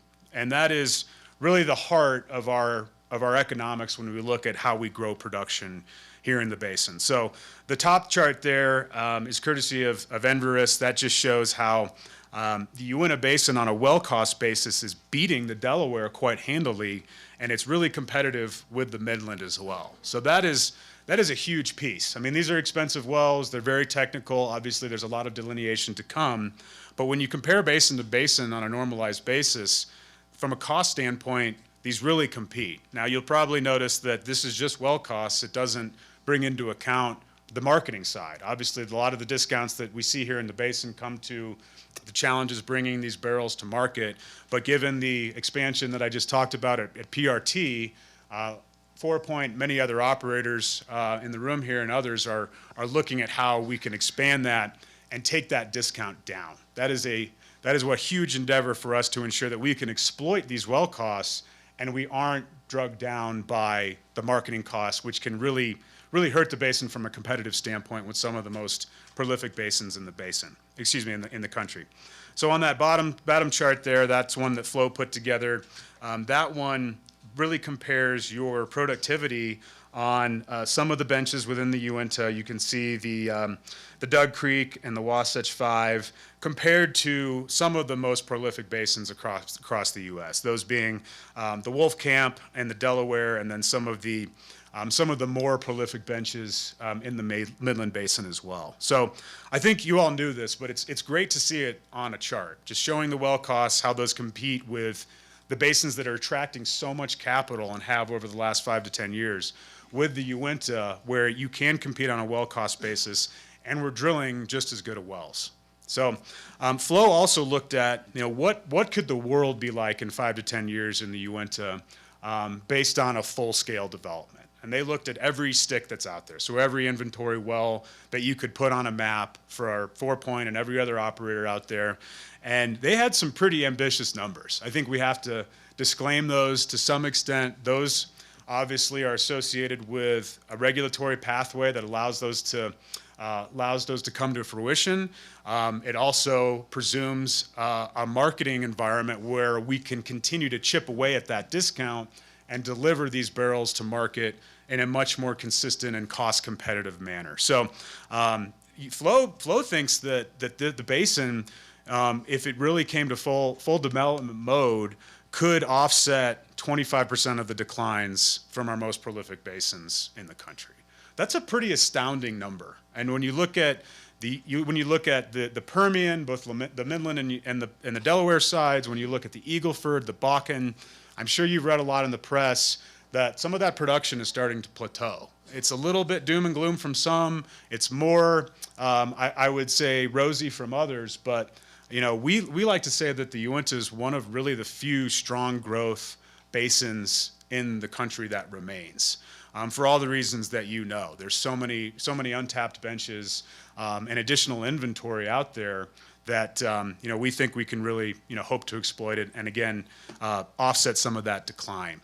So as you all know as well, a lot of the basin overlaps with federal lands and minerals, and then tribal and allotted surface and minerals as well. So Flo predicts that under a much more accelerated development scenario, about 30% of the existing production coming from the federal side, which I would include tribal with, that's going to have to go to about 50. So that means that we're going to need more permitting certainty. We're going to need a lot more BLM. We're going to need a lot more BIA documents at the ready just to realize the full potential of what, again, this this third party predicts could happen here in the basin. So I'll close off here with just a few of our main focuses here in the basin. We work with our partners, a lot of the other companies represented here today. I think we work really, really well to work with agencies to try to come up with regulatory and other innovations to make things better. I would not get out of here without giving a lot of kudos to BLM and their team, BIA, as well as Dogum. You guys are just crushing it. I know, obviously noting the permitting uptick over the last few months. Dogum, under their leadership, has reduced that average permitting time by quite a lot over the last couple of years. The Trump administration and their leadership at the Department of Interior are pushing BLM to do the same. So I know Ryan, Jerry, and their teams are working really, really hard to move their permitting times down as well, which I think will help us realize the potential I just talked about in the basin, which again is predicated upon quite a bit of federal production. And that's very dissimilar to a lot of the other basins out there that potentially could grow. You look at the Utica in Ohio, not a lot of federal out there. So having the right teams, the right processes in place in terms of our federal agencies is going to be really, really critical. Ricky noted a lot on the air side. I won't belabor that, but obviously, non-attainment, ensuring we have regulatory certainty from the EPA is really, really important. As I think you all know, the EPA right now is reconsidering a decision that was made at the 11th hour of the Biden administration that would have potentially moved up the severity level of the Uinta Basin to one where it would be much harder to site more wells per pad and make BLM's job a little bit more difficult as to how they work on this general conformity exercise, which is effectively their analysis that they provide to EPA to show that the body of emissions from a single facility don't create some sort of exceedance and therefore make the lives of the EPA a little bit harder on the non-attainment side. So those two things we're really focused on the policy level, notwithstanding all the good work that UPA is doing. The chart there on the right, I stole directly from Ricky, so thank you for that. But that just really goes to show some of the, or maybe supplement some of the other slides we show about production going up, emissions going down, and where you have ozone exceedances here. And that, you can see correlates pretty well with weather. When you have a big winter here in the basin, it really tends to increase emissions, increase ozone exceedances, notwithstanding all the VOC and NOx emissions, which continue to trend down, due in large part to all the good work that the Latch the Hash initiative has done for the basin here. In the 2026 legislative session, we've heard some rumors about a potential bill that would effectively decrease the gasoline tax here in the state. And by doing so, you'd have to backfill a bunch of revenue.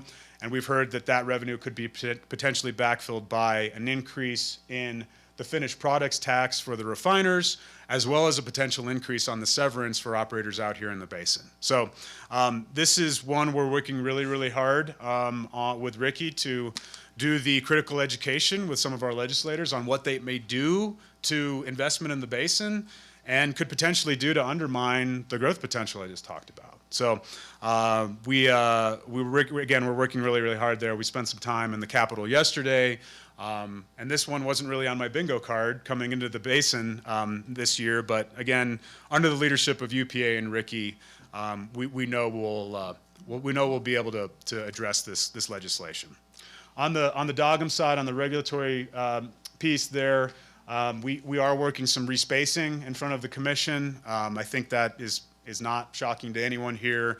A lot of our DSUs, our drilling and spacing units, are spaced for 10K or 2-mile laterals. As many know, we're looking at 3-mile, 15K laterals or beyond, so that requires a respacing effort in front of the commission. And then we've also been working closely with UPA and the division staff on a new bonding rule that should be, I think, ready for prime time here very soon. So we've worked pretty collaboratively with a UPA working group to try to give some feedback that has really been honored and recognized, and just appreciate the work of the division staff to get that rule in a really good place and represents a reasonable bonding regime that will help the state evaluate and assess risk that comes from orphan wells. And then finally, just wanted to touch on BLM and BIA. As I mentioned, we take a really concerted effort to working with our partners in both of those agencies, as well as the tribe, and in most cases on permits to drill. We try to meet with Ryan and Jerry and their team on a monthly or bi-monthly basis, just to give them a sense of, here's the permitting load you're going to see over the next quarter. Here's where, here's when, just a bit of an expectation. We also do the same with Dogum. So we want to provide them with the tools that they need. So an APD that gets approved in a reasonable time frame is a two-way street. You know, we don't want to sit around and blame BLM if our permits aren't in order, if there's a deficiency. You know, we want to make sure that, you know, we're working really collaboratively before that permit is even submitted, and BLM, you know, just has a good sense of where we're going to be and when. And then finally, you know, communitization agreements. I touched on these before, and rights of way. You know, we work really closely with the BIA and their team. Thankfully, with the shutdown ending, they'll get back to work on a lot of these documents, which communitization agreements, again, those are critical to ensuring that our allottees get the dollars that they're owed. But on the rights of way on the surface side, as well as subsurface easements, you know, those are more operational in nature, and we need to make sure that BIA has the tools that they need to move forward through those documents. So with that, there's my contact information. If anyone needs to reach out to us, if you want to learn anything more about our team, about 4 Point, please note that. I'm happy to chat in the hallways as well, and happy to take any questions.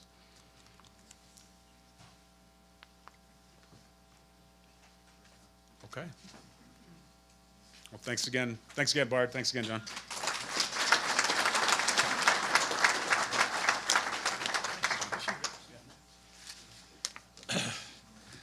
Well, I'd like to thank Spencer for that presentation, and then welcome 4 Point to the basin and to Utah, and we wish you success. We are anxious to see your optimism you have out there.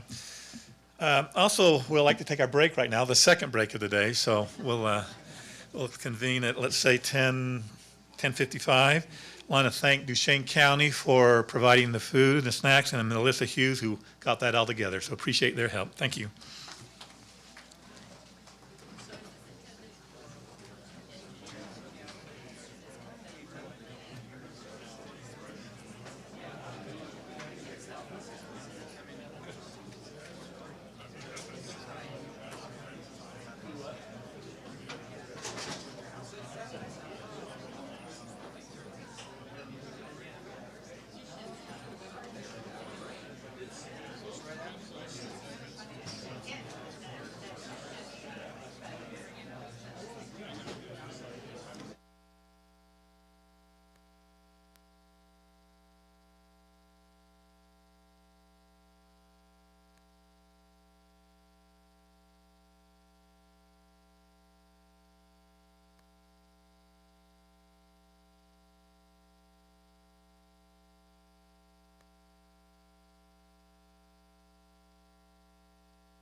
Okay, could we start moving in towards the facility here, and we'll get started with our next presentation?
Okay, can we sit down and get started here? Our next presenter will be Larry Montoya from the UDOT, and he's going to tell us all things transportation in Uinta Basin. And we've heard today about all the oil we're going to be producing. Now we got to find a way to get it to market, and he's going to give us some insight of what they got planned there. So, Larry, here you go.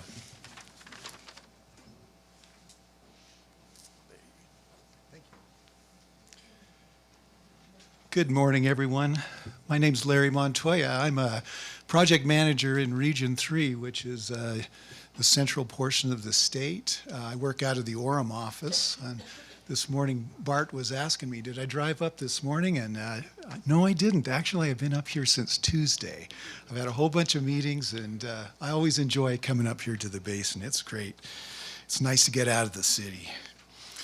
Well, today I'd like to talk a little bit about some of the projects that we've completed this year in the basin and some upcoming work for next year. I know transportation plays an important role in your industry here, and we're happy to be a part of that. It's always good to hear what the needs are out here. We like to come out and meet with commissioners on a regular basis. We also try to get out and meet with tribal leadership on a regular basis as well, just to find out what the local needs are here. So let's see here. So I'd like to start by just telling you about 4 of our recent projects that were completed, and some of these are still underway. The first one here, this has been a public-private partnership project located north of Vernal. It's on US 191, the road that leads up to Flaming Gorge in Wyoming. And I've got a little video I'd like to share with you from the ribbon-cutting ceremony that was just held recently.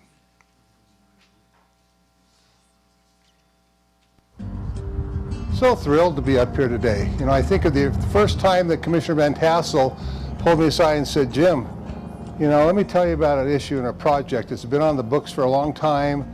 We don't have money to do it, but this is so critical. And we would have done it maybe 20 or 30 years from now at a higher cost, but we saved the taxpayers dollars by doing it with a private company that wanted to help make this happen. It was a win-win for them, win-win for us, and more importantly for the citizens of Utah.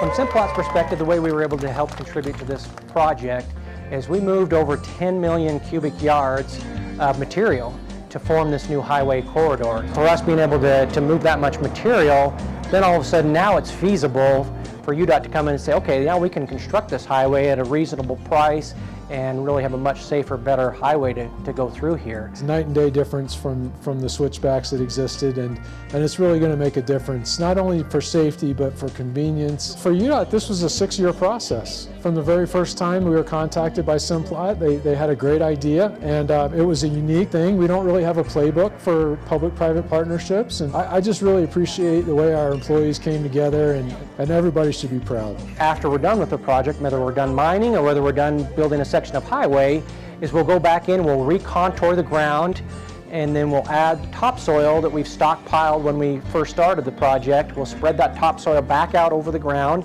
and then we'll plant seeds so vegetation can grow and do the reclamation work to make it look nice and make it beneficial for the wildlife in this area. The old road, you had to be on your game, and this one here now, you can enjoy safe travel and enjoy the scenery. For all those people that want to come up and recreate a Flaming Gorge or go hunting, wood cutting, that's the success here. Overall, the beauty of this project is that we had so many partners that everybody wanted to see it succeed, and it's been very rewarding. Yes, indeed. This has been a very rewarding project. It's been a pleasure to be involved with this. As Rob Clayton, our director, mentioned, we don't have a real playbook on doing public-private partnerships, so this was a new experience for us, teaming up with Simplot. As you know, they mine phosphate in the area there, and they approached us back in 2019 about this idea of a way to make this new alignment happen and get rid of these switchbacks on the existing highway. And you know, as part of a public-private partnership, obviously we're going to share some of the risk with our partner. We're going to, as well as the rewards. Our common goal was to eliminate those switchbacks, provide a safer roadway for all the users. So just as a quick project overview here, you can see the switchbacks on the left there was the old road. What we did was we worked through a process of developing a new alignment here that went off to the east. This was an area that Simplot at the time was just starting the process of mining and extracting the phosphate there. So the timing was perfect. They agreed to move the material for us and place the embankment along the new alignment there. Our designers worked out some of the needs there, including a runaway truck ramp. We realigned, in realigning the road, we provided more sweeping turns, an efficient use of the grade to try and get to meet the 2 points there. And let's see. We also provided an additional climbing lane. So there's 2 lanes going up, 2 lanes coming down. So you have a passing lane for vehicles that are heading down the canyon. As you know, there were quite a few crashes along those existing switchbacks.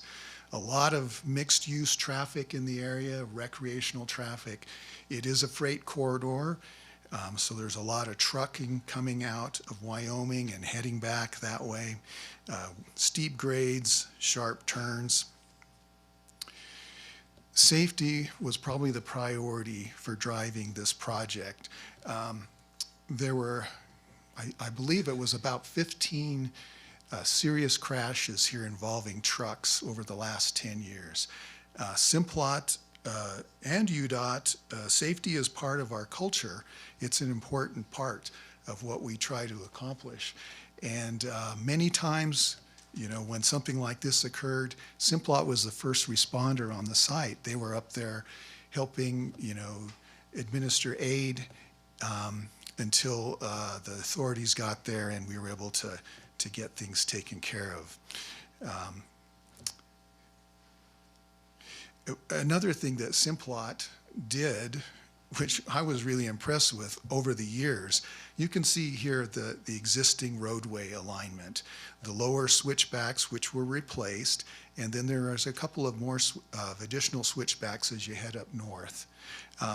Simplot had provided on their own, they actually constructed a runaway truck ramp up on that northern end there, and then another one down in here to try and address the needs of the truckers coming down there. I think sometimes these grades surprise the operators. Maybe they're not familiar with the area. They come into this a little bit too hot, a little too fast. The brakes heat up, and then they kind of get into some trouble.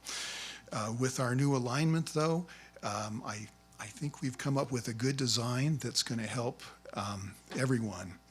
Those broader curves, we've added a center median barrier along that last curve, and then the runaway truck ramp if that's needed. Hopefully it won't be, but it's there if needed. And the other thing I wanted to mention here is part of the original concept study for this project. Originally, we thought, let's try and get rid of all the switchbacks.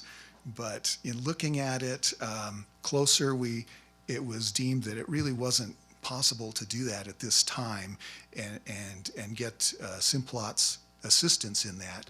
You can see on the upper end here, I switched it. Up here, they had already reclaimed that area, so we would have kind of been on our own in moving all that material. So this was an active mining site.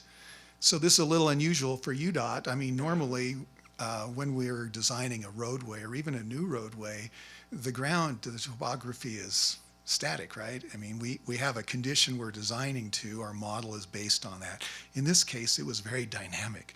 I mean, they were extracting the phosphate down, 100 or more feet, and moving this material, and then so there was constant change. So it required a lot of communication and cooperation with both parties here. Ultimately, Simplot ended up placing about 10 million cubic yards of material, and that is a lot of material.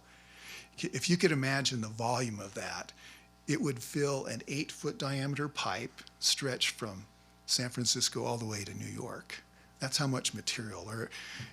It's quite impressive, and they did it in 2 years too. So it worked out very well with our schedule. And this cross section here just gives you a kind of an idea of that embankment in general, how it was built up. So they built up the lower section there to the top of the yellow piece, and then they weren't able to compact it to the methods that UDOT uses. Normally we'll put in a layer, 12-inch layer, whatever, 8-inch layer, compact it, and then build it up from there. But some of this embankment was 50, 60 feet high. So they brought that material in and basically just plowed it in place with their D11s, dumped it there. Then we came back later, compacted it using deep dynamic compaction is what our geotechnical engineers recommended as a good solution for this. It's used in a lot of cases similar to this. And that compacted this effective zone you can see of about 25 to 30 feet deep. And then on top of that, our contractor brought in additional site material, about 10 feet, compacted that in lifts like we normally do when we construct a road. And then the final contractor came in and built the road pavement section up on top. So the best way to do this appeared to be to break up the project into 2 phases. So the first phase, as I mentioned, once Simplot had finished placing the embankment, our first contractor, Ames Construction, came in and did the ground improvement using the DDC, deep dynamic compaction. They also processed limestone on site for the road base and the granular borrow that's part of our pavement section, and prepared that for the next contractor in phase 2, which was Burdick, and they came in and placed that material on top and paved the road and finished everything up. So on this picture here, you can see what the deep dynamic compaction looks like. That's a 17-ton weight that's dropped on like a 12-foot by 12-foot grid pattern. And it's dropped from about 70 to 80 feet, approximately 6 times per spot. And then they move and go on to the next, and you can kind of see they developed a grid pattern here. And then once they finished the first initial, the circles, then they'd come back, fill it in, and then drop in that where the triangles were located. And as I mentioned, this many drops, you know, it was about 93,000 drops total. So you can imagine, it's interesting to watch for about 5 minutes, and then it's kind of brain numbing. But we really appreciate our inspectors who are monitoring and tracking all of this. Paving, this gives you an idea of the quantity of materials there. So about 340 cubic yards of embankment was placed there, and then on top of what Simplot did. And then about 31,000 tons of asphalt to pave the roadway. The project timeline is shown here. We developed the concept study through that COVID period. We all went through, and then around 2021, we came up with an MOU with Simplot, and we got that approved. The Transportation Commission set aside $2 million for the initial design and the environmental work. We worked through that, and then we received approval for the additional funds to construct the project. And Simplot started moving earth, and then you can see our 2-phase construction lasted 2 years. So it's about a $24 million budget is what we had to work with. Everything came together. We did have challenges that came about during the project, but nothing that we weren't able to work through with our team we had. Everything was so smooth. Simplot was a great partner to work with. So we finished up the project in October with $1.5 million savings that can go back towards other projects. So, and altogether, we estimate that with Simplot's participation, it saved taxpayers of Utah about $40 million. It would have cost us that much extra had we placed all that material ourselves. So it was quite a good savings there. So as mentioned before, I mean, this project was envisioned years and years ago. I believe those switchbacks were placed in the late 50s or early 60s, about, I guess probably in the 60s. And I don't know, we were just really thankful that we were able to work with Simplot on this. Indian Canyon, this project has been under construction now for 2 years. There was some initial work that was done there in 23, and then, in 2024, we added some passing lanes. We did some paving to protect and preserve the existing pavement section there. This road takes a lot of abuse. There's a lot of trucks on it. If you've ever, I'm sure you've all driven it, and it's steep. You get behind a loaded truck and it's just moving up, 20 miles an hour. So it's a challenging road. Some of the shoulders were very narrow. We've got challenges with loose material coming off the side slopes and things like that. This past year, these are some of the projects and little sections that we've been working on. There's a number of intersections that we've added right turn lanes and improved the shoulder width. We added a signal in Duchesne on Main Street, and that was put in this summer, and also improved the turning radius there for trucks as they're coming out of the canyon and turning to the east there. And by the way, those signals, since it's close, there's another signal on the next block. They're controlled by one controller, so it's looking at all the traffic that's coming in there from both intersections, not just to try and coordinate things. Additionally, we added another passing lane southbound, and then chain up areas and chain off areas on this side. So this project was broken up into two sections, north of Summit, south of Summit. So this work that I just described was part of the north of Summit project, and we just had our final inspection on that just yesterday. So there might be a little bit of additional work with the ITS items and the fiber and that, getting those devices hooked up that'll go on through the winter. But that's about it there. The next section will be the south of Summit portion. So currently they're on hold. They're working on getting some fiber installed.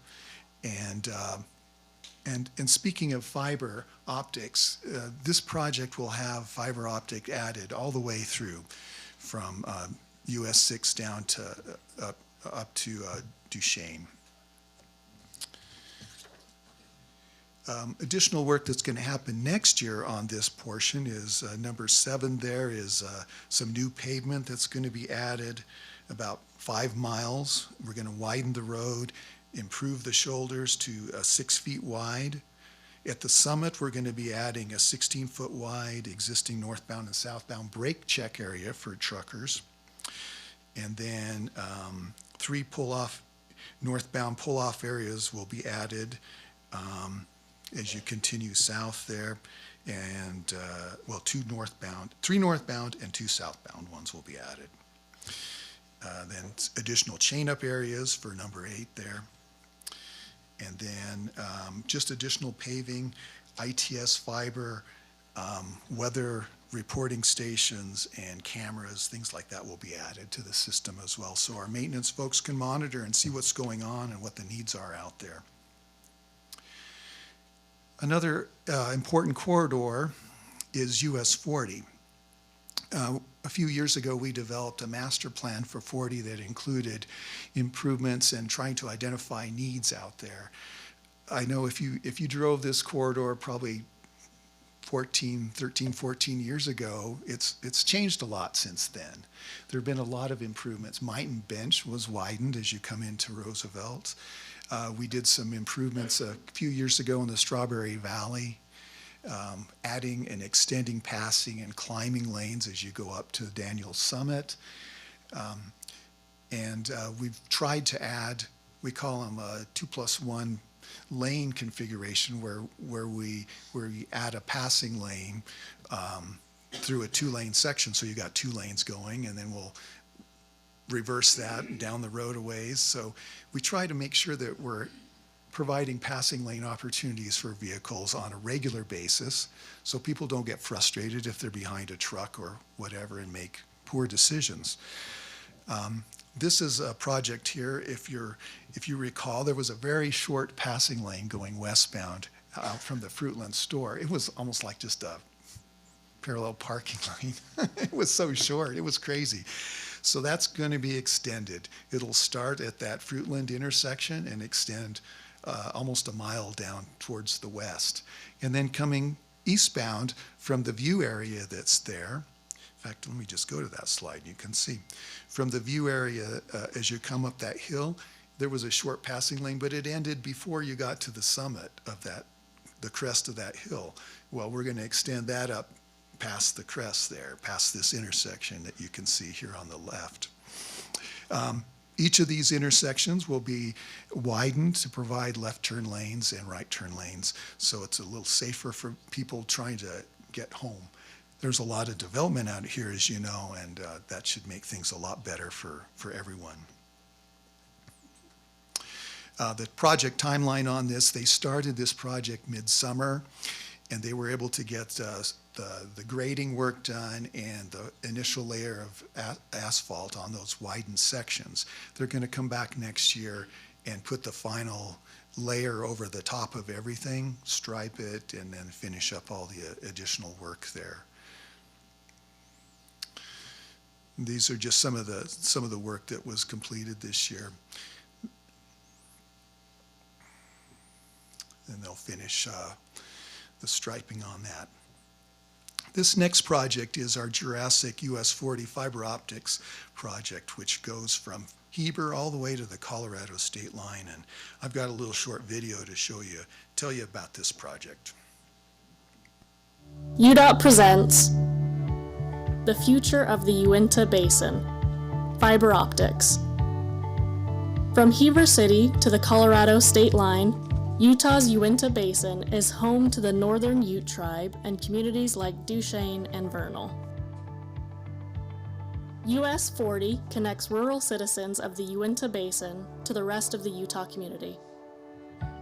To enhance technology connections among these communities, UDOT is installing over 100 miles of fiber optic cable along US 40, modernizing infrastructure while minimizing impacts to the natural landscape through a shared utility trench that emphasizes sustainable construction practices. Not only is this project installing over 100 miles of fiber, it is also connecting to existing fiber across the project, building a continuous network that extends far beyond 100 miles and creating rings of redundancy that enhance connectivity all around the region.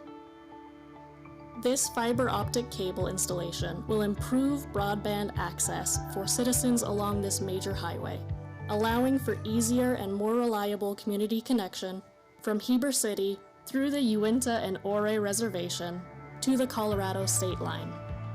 This project will also enhance communication capabilities, installing several free public Wi-Fi hotspots while partnering with the Northern Ute tribe to expand connectivity across the reservation.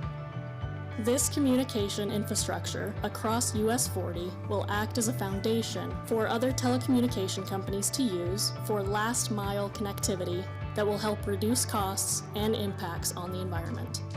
This project will be a beacon of innovation, linking the communities of the Uinta Basin and keeping Utah moving. So currently, we're finishing up the design on this project. We just issued the first package, segment A, which is from Heber up to Soldier Creek. So that's out for bid right now, and we'll be issuing the following 3 sections as we head towards Colorado in the next month or so. The second section there, 35 miles, that runs from Soldier Creek over to Duchesne. Then segment C runs from Duchesne over to Fort Duchesne, and segment D goes from there following the US 40 corridor all the way to Colorado state line. So this is an interesting project. A lot of coordination with local entities, with the Ute tribe. When we were first awarded the funding for this project, that was one of our first orders of business, was to meet with the Ute leadership and describe this project to them. They welcomed it. They were very interested in seeing the success of this project, as it's going to make things, bring communication to everyone out here in this local community. So, yeah. This project, I wanted to mention one other thing about this. So we're under, we were told that with this funding, this work needs to be done very quickly. So that's one reason we've broken it out into sections, so we can get it in the contractor's hands quickly. Initially, this project needs to be completed next year. So there's an awful lot of work that needs to happen here. So you're going to see a lot of construction happening over the next year and a half here. And another part of that project too is we've been working with the local communities to provide, or to identify locations where we can provide Wi-Fi hotspots. So this might be a local park or a gathering area like in Vernal. They're developing their downtown areas. And this is a place where if you're there in an event, you would have access to Wi-Fi.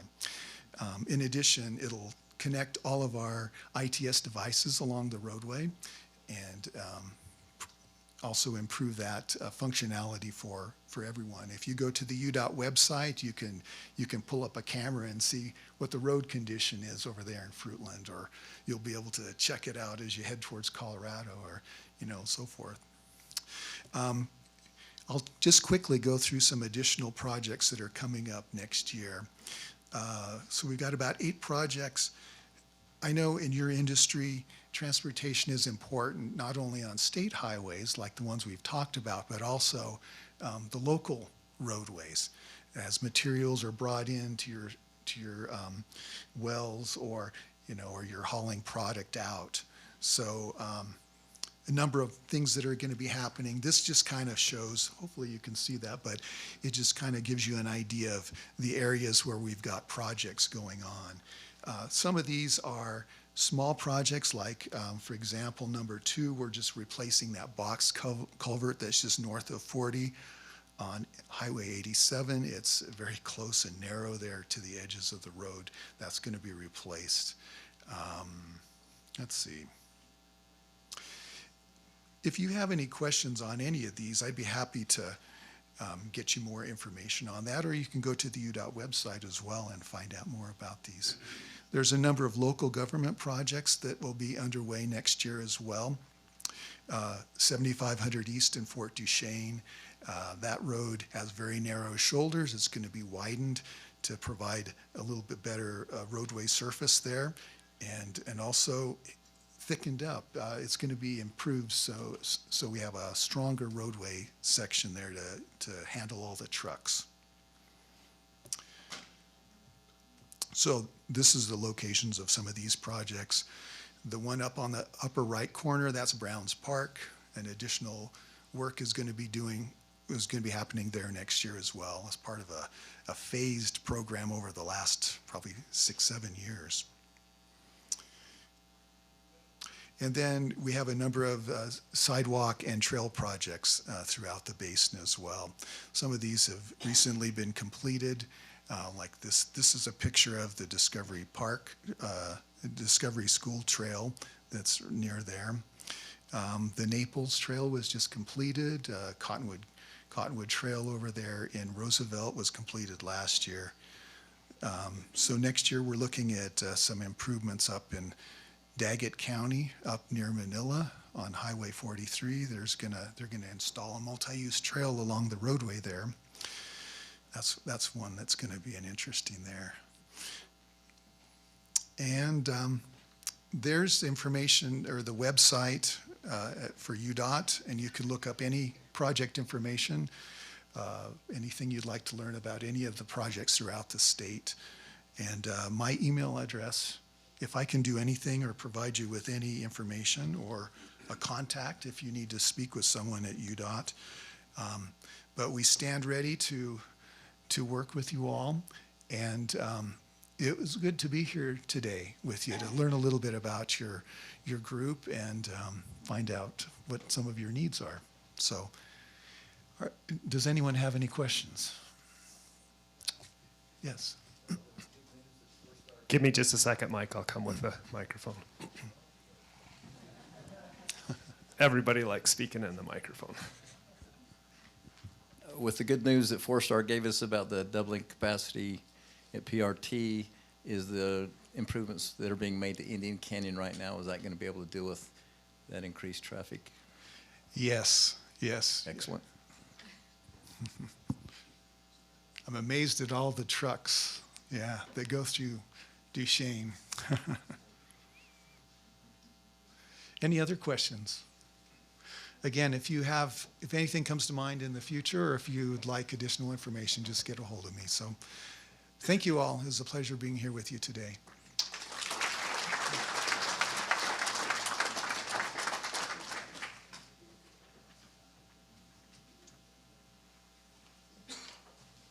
Thank you, Larry. Appreciate that update.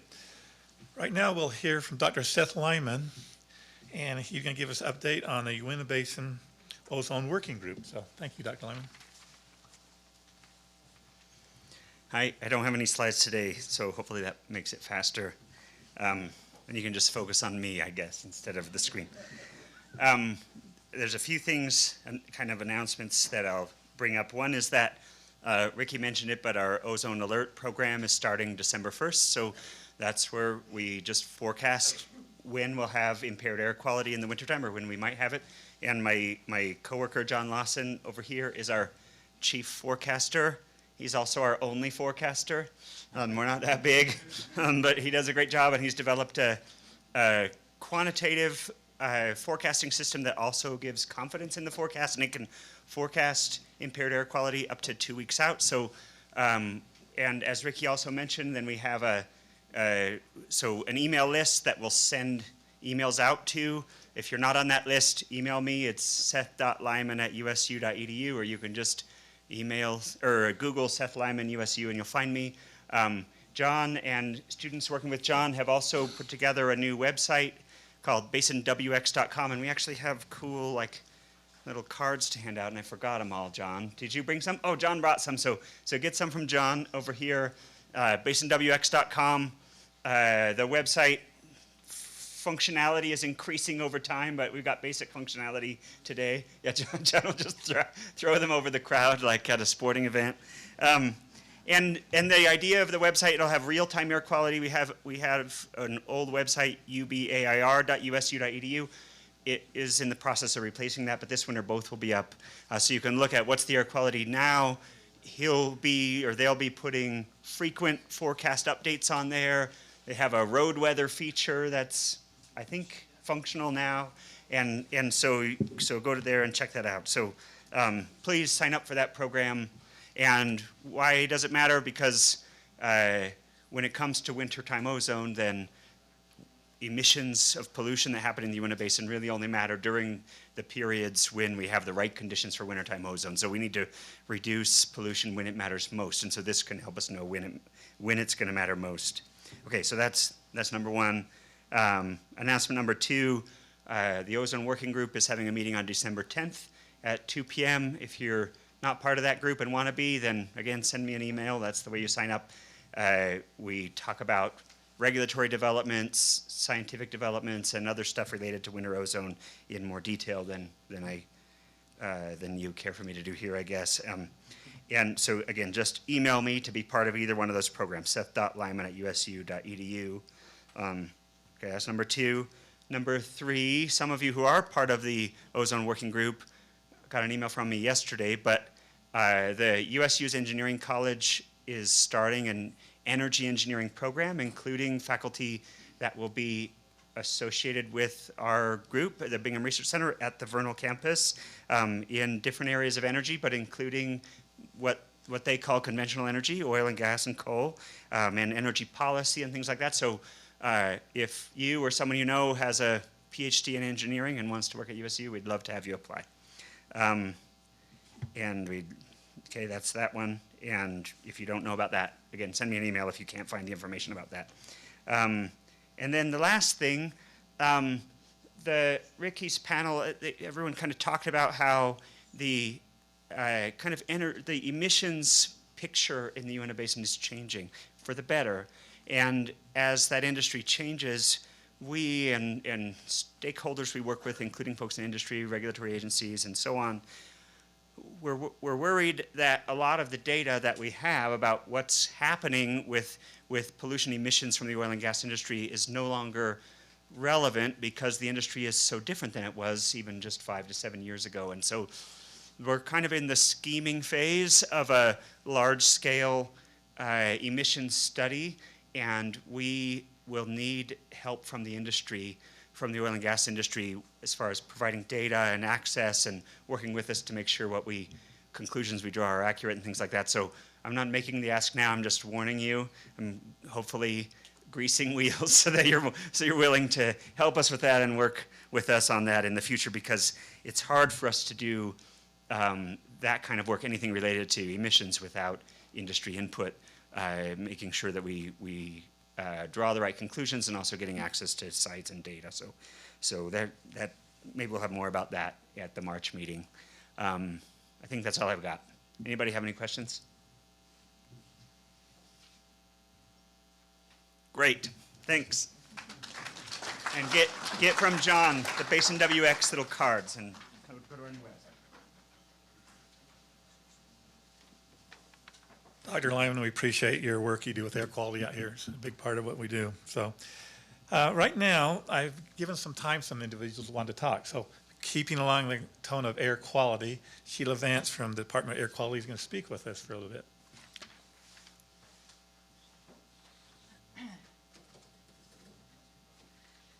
Thanks for giving me the time today. I didn't mean to interrupt Ricky at the end of her presentation, but there was a couple things I just wanted to put out there, and it seemed like good timing. And one is we do have a grant for replacing thief hatches, so that's why it seemed like it was kind of an appropriate time to mention that.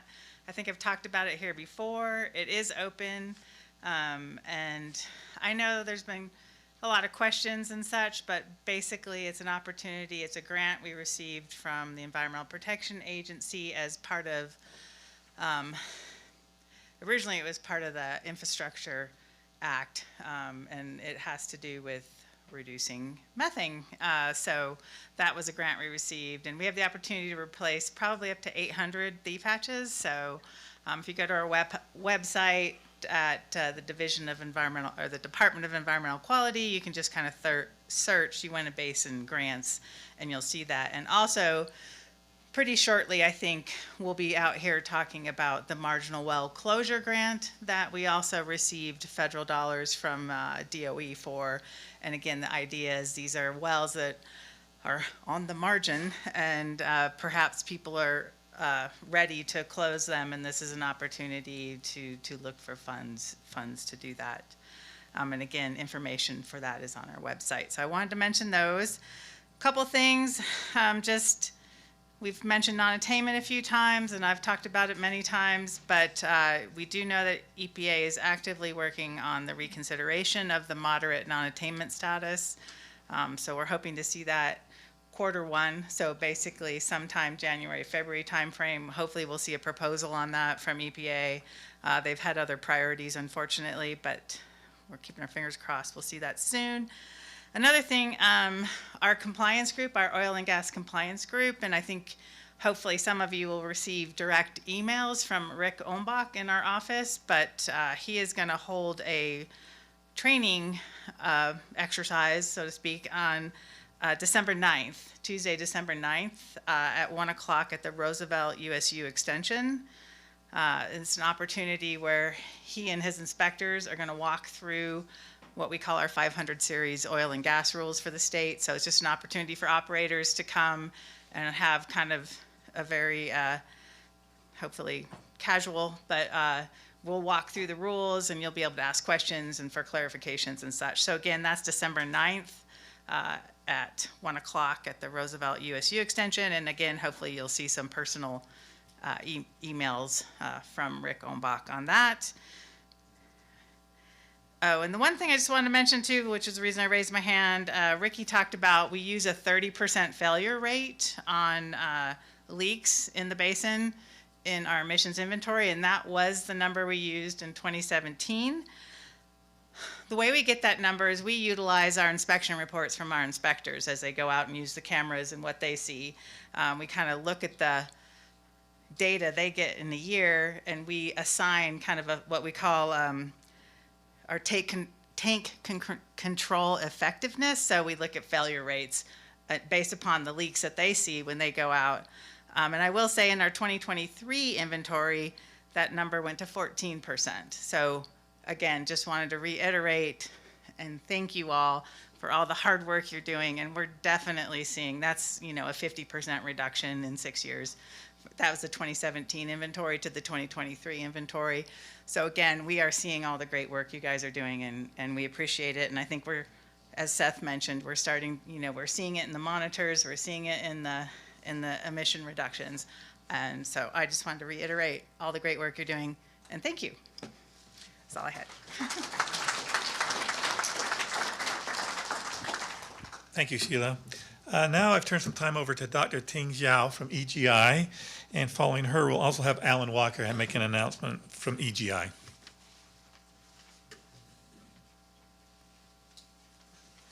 Good morning. Nice to see you again. My name is Ting Xiao, and I think many of you already know me, and sometimes you call me the carbon person. Just want to make an announcement. Our Uinta Basin Carbon Safe project is ending, and we are wrapping up the project and preparing our final report.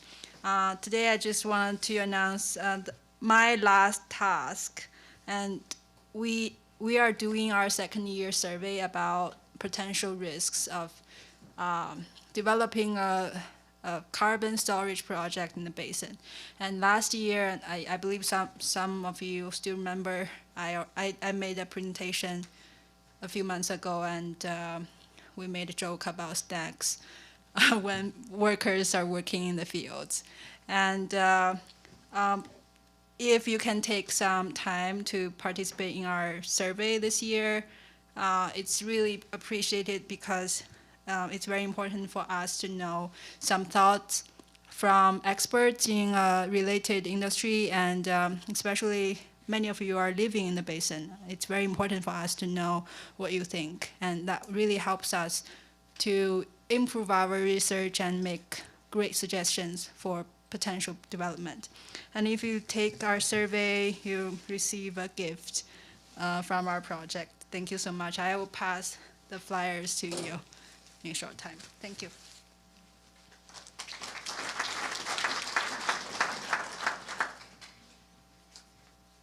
Thank you, Ting. I'm Al Walker.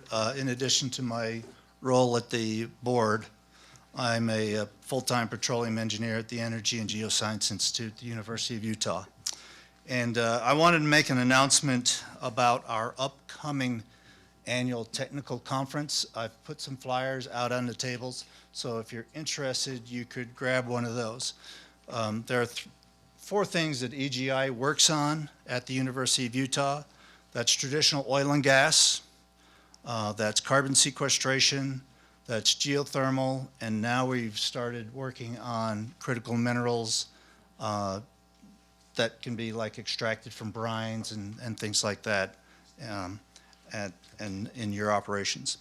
So our next annual technical conference will be on March 5th of 2026, so it's right between the legislative session and UPA's annual meeting, so sandwiched in between there. And we'll be talking about those four research projects, and as Ting told you, her project is ending. That's happening to a lot of researchers, so they have some time to work on projects that are local if you have projects that you're interested in discussing with them. So they'll be there at the conference talking about their work, and if you have a research project that you're interested in, please talk to Ting or I today, or you can email us. There's a contact information here. It's contact EGI at egi.utah.edu. So thank you, and hope to see some of you at our conference. Our last conference was in Houston, and I know a lot of the companies came and visited us there in Houston, but we're bringing it back to Salt Lake, and it will be in our new conference room on campus at the University of Utah. Thank you.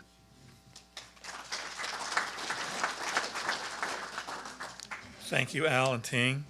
Now, Ting may be the carbon person at EGI, but we at the division have our own carbon person, and that is Richard Powell. Where'd you go, Richard? And he's going to update us on the carbon sequestration rules we've been working on.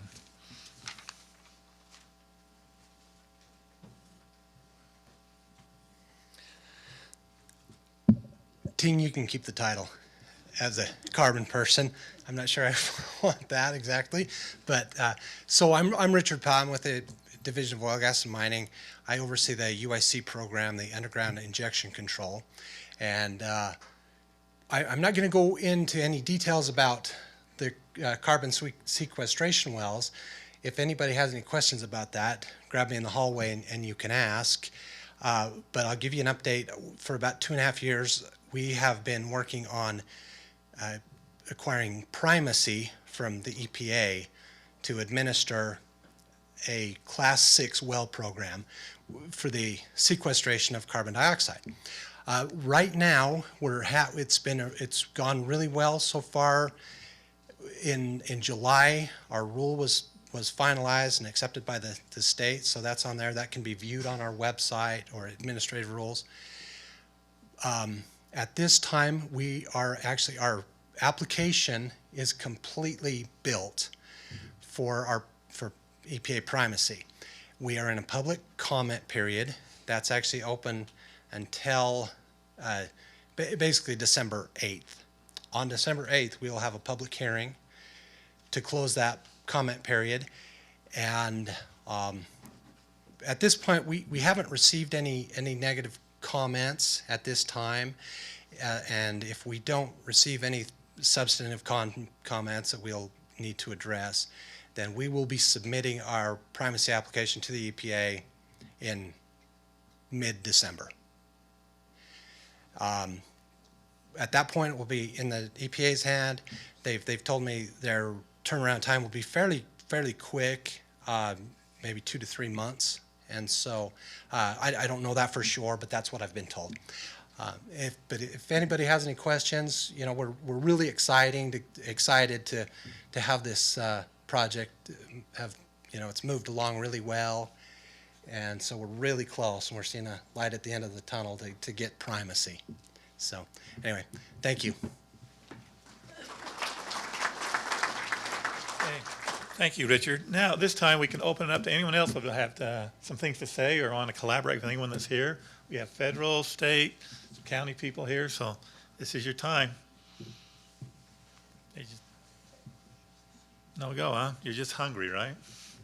Okay, well, I want to thank everyone that participated today. I think it's very informative and educational. Thank Duchesne County for using this facility and the break food. And with your support, this meeting keeps going. I think we had, 120 here, plus another 50 online. So that's probably the most I've ever seen, quite frankly. So thank you for your support, and we'll probably be planning another one after the legislative session, so sometime late March or early April. So thank you.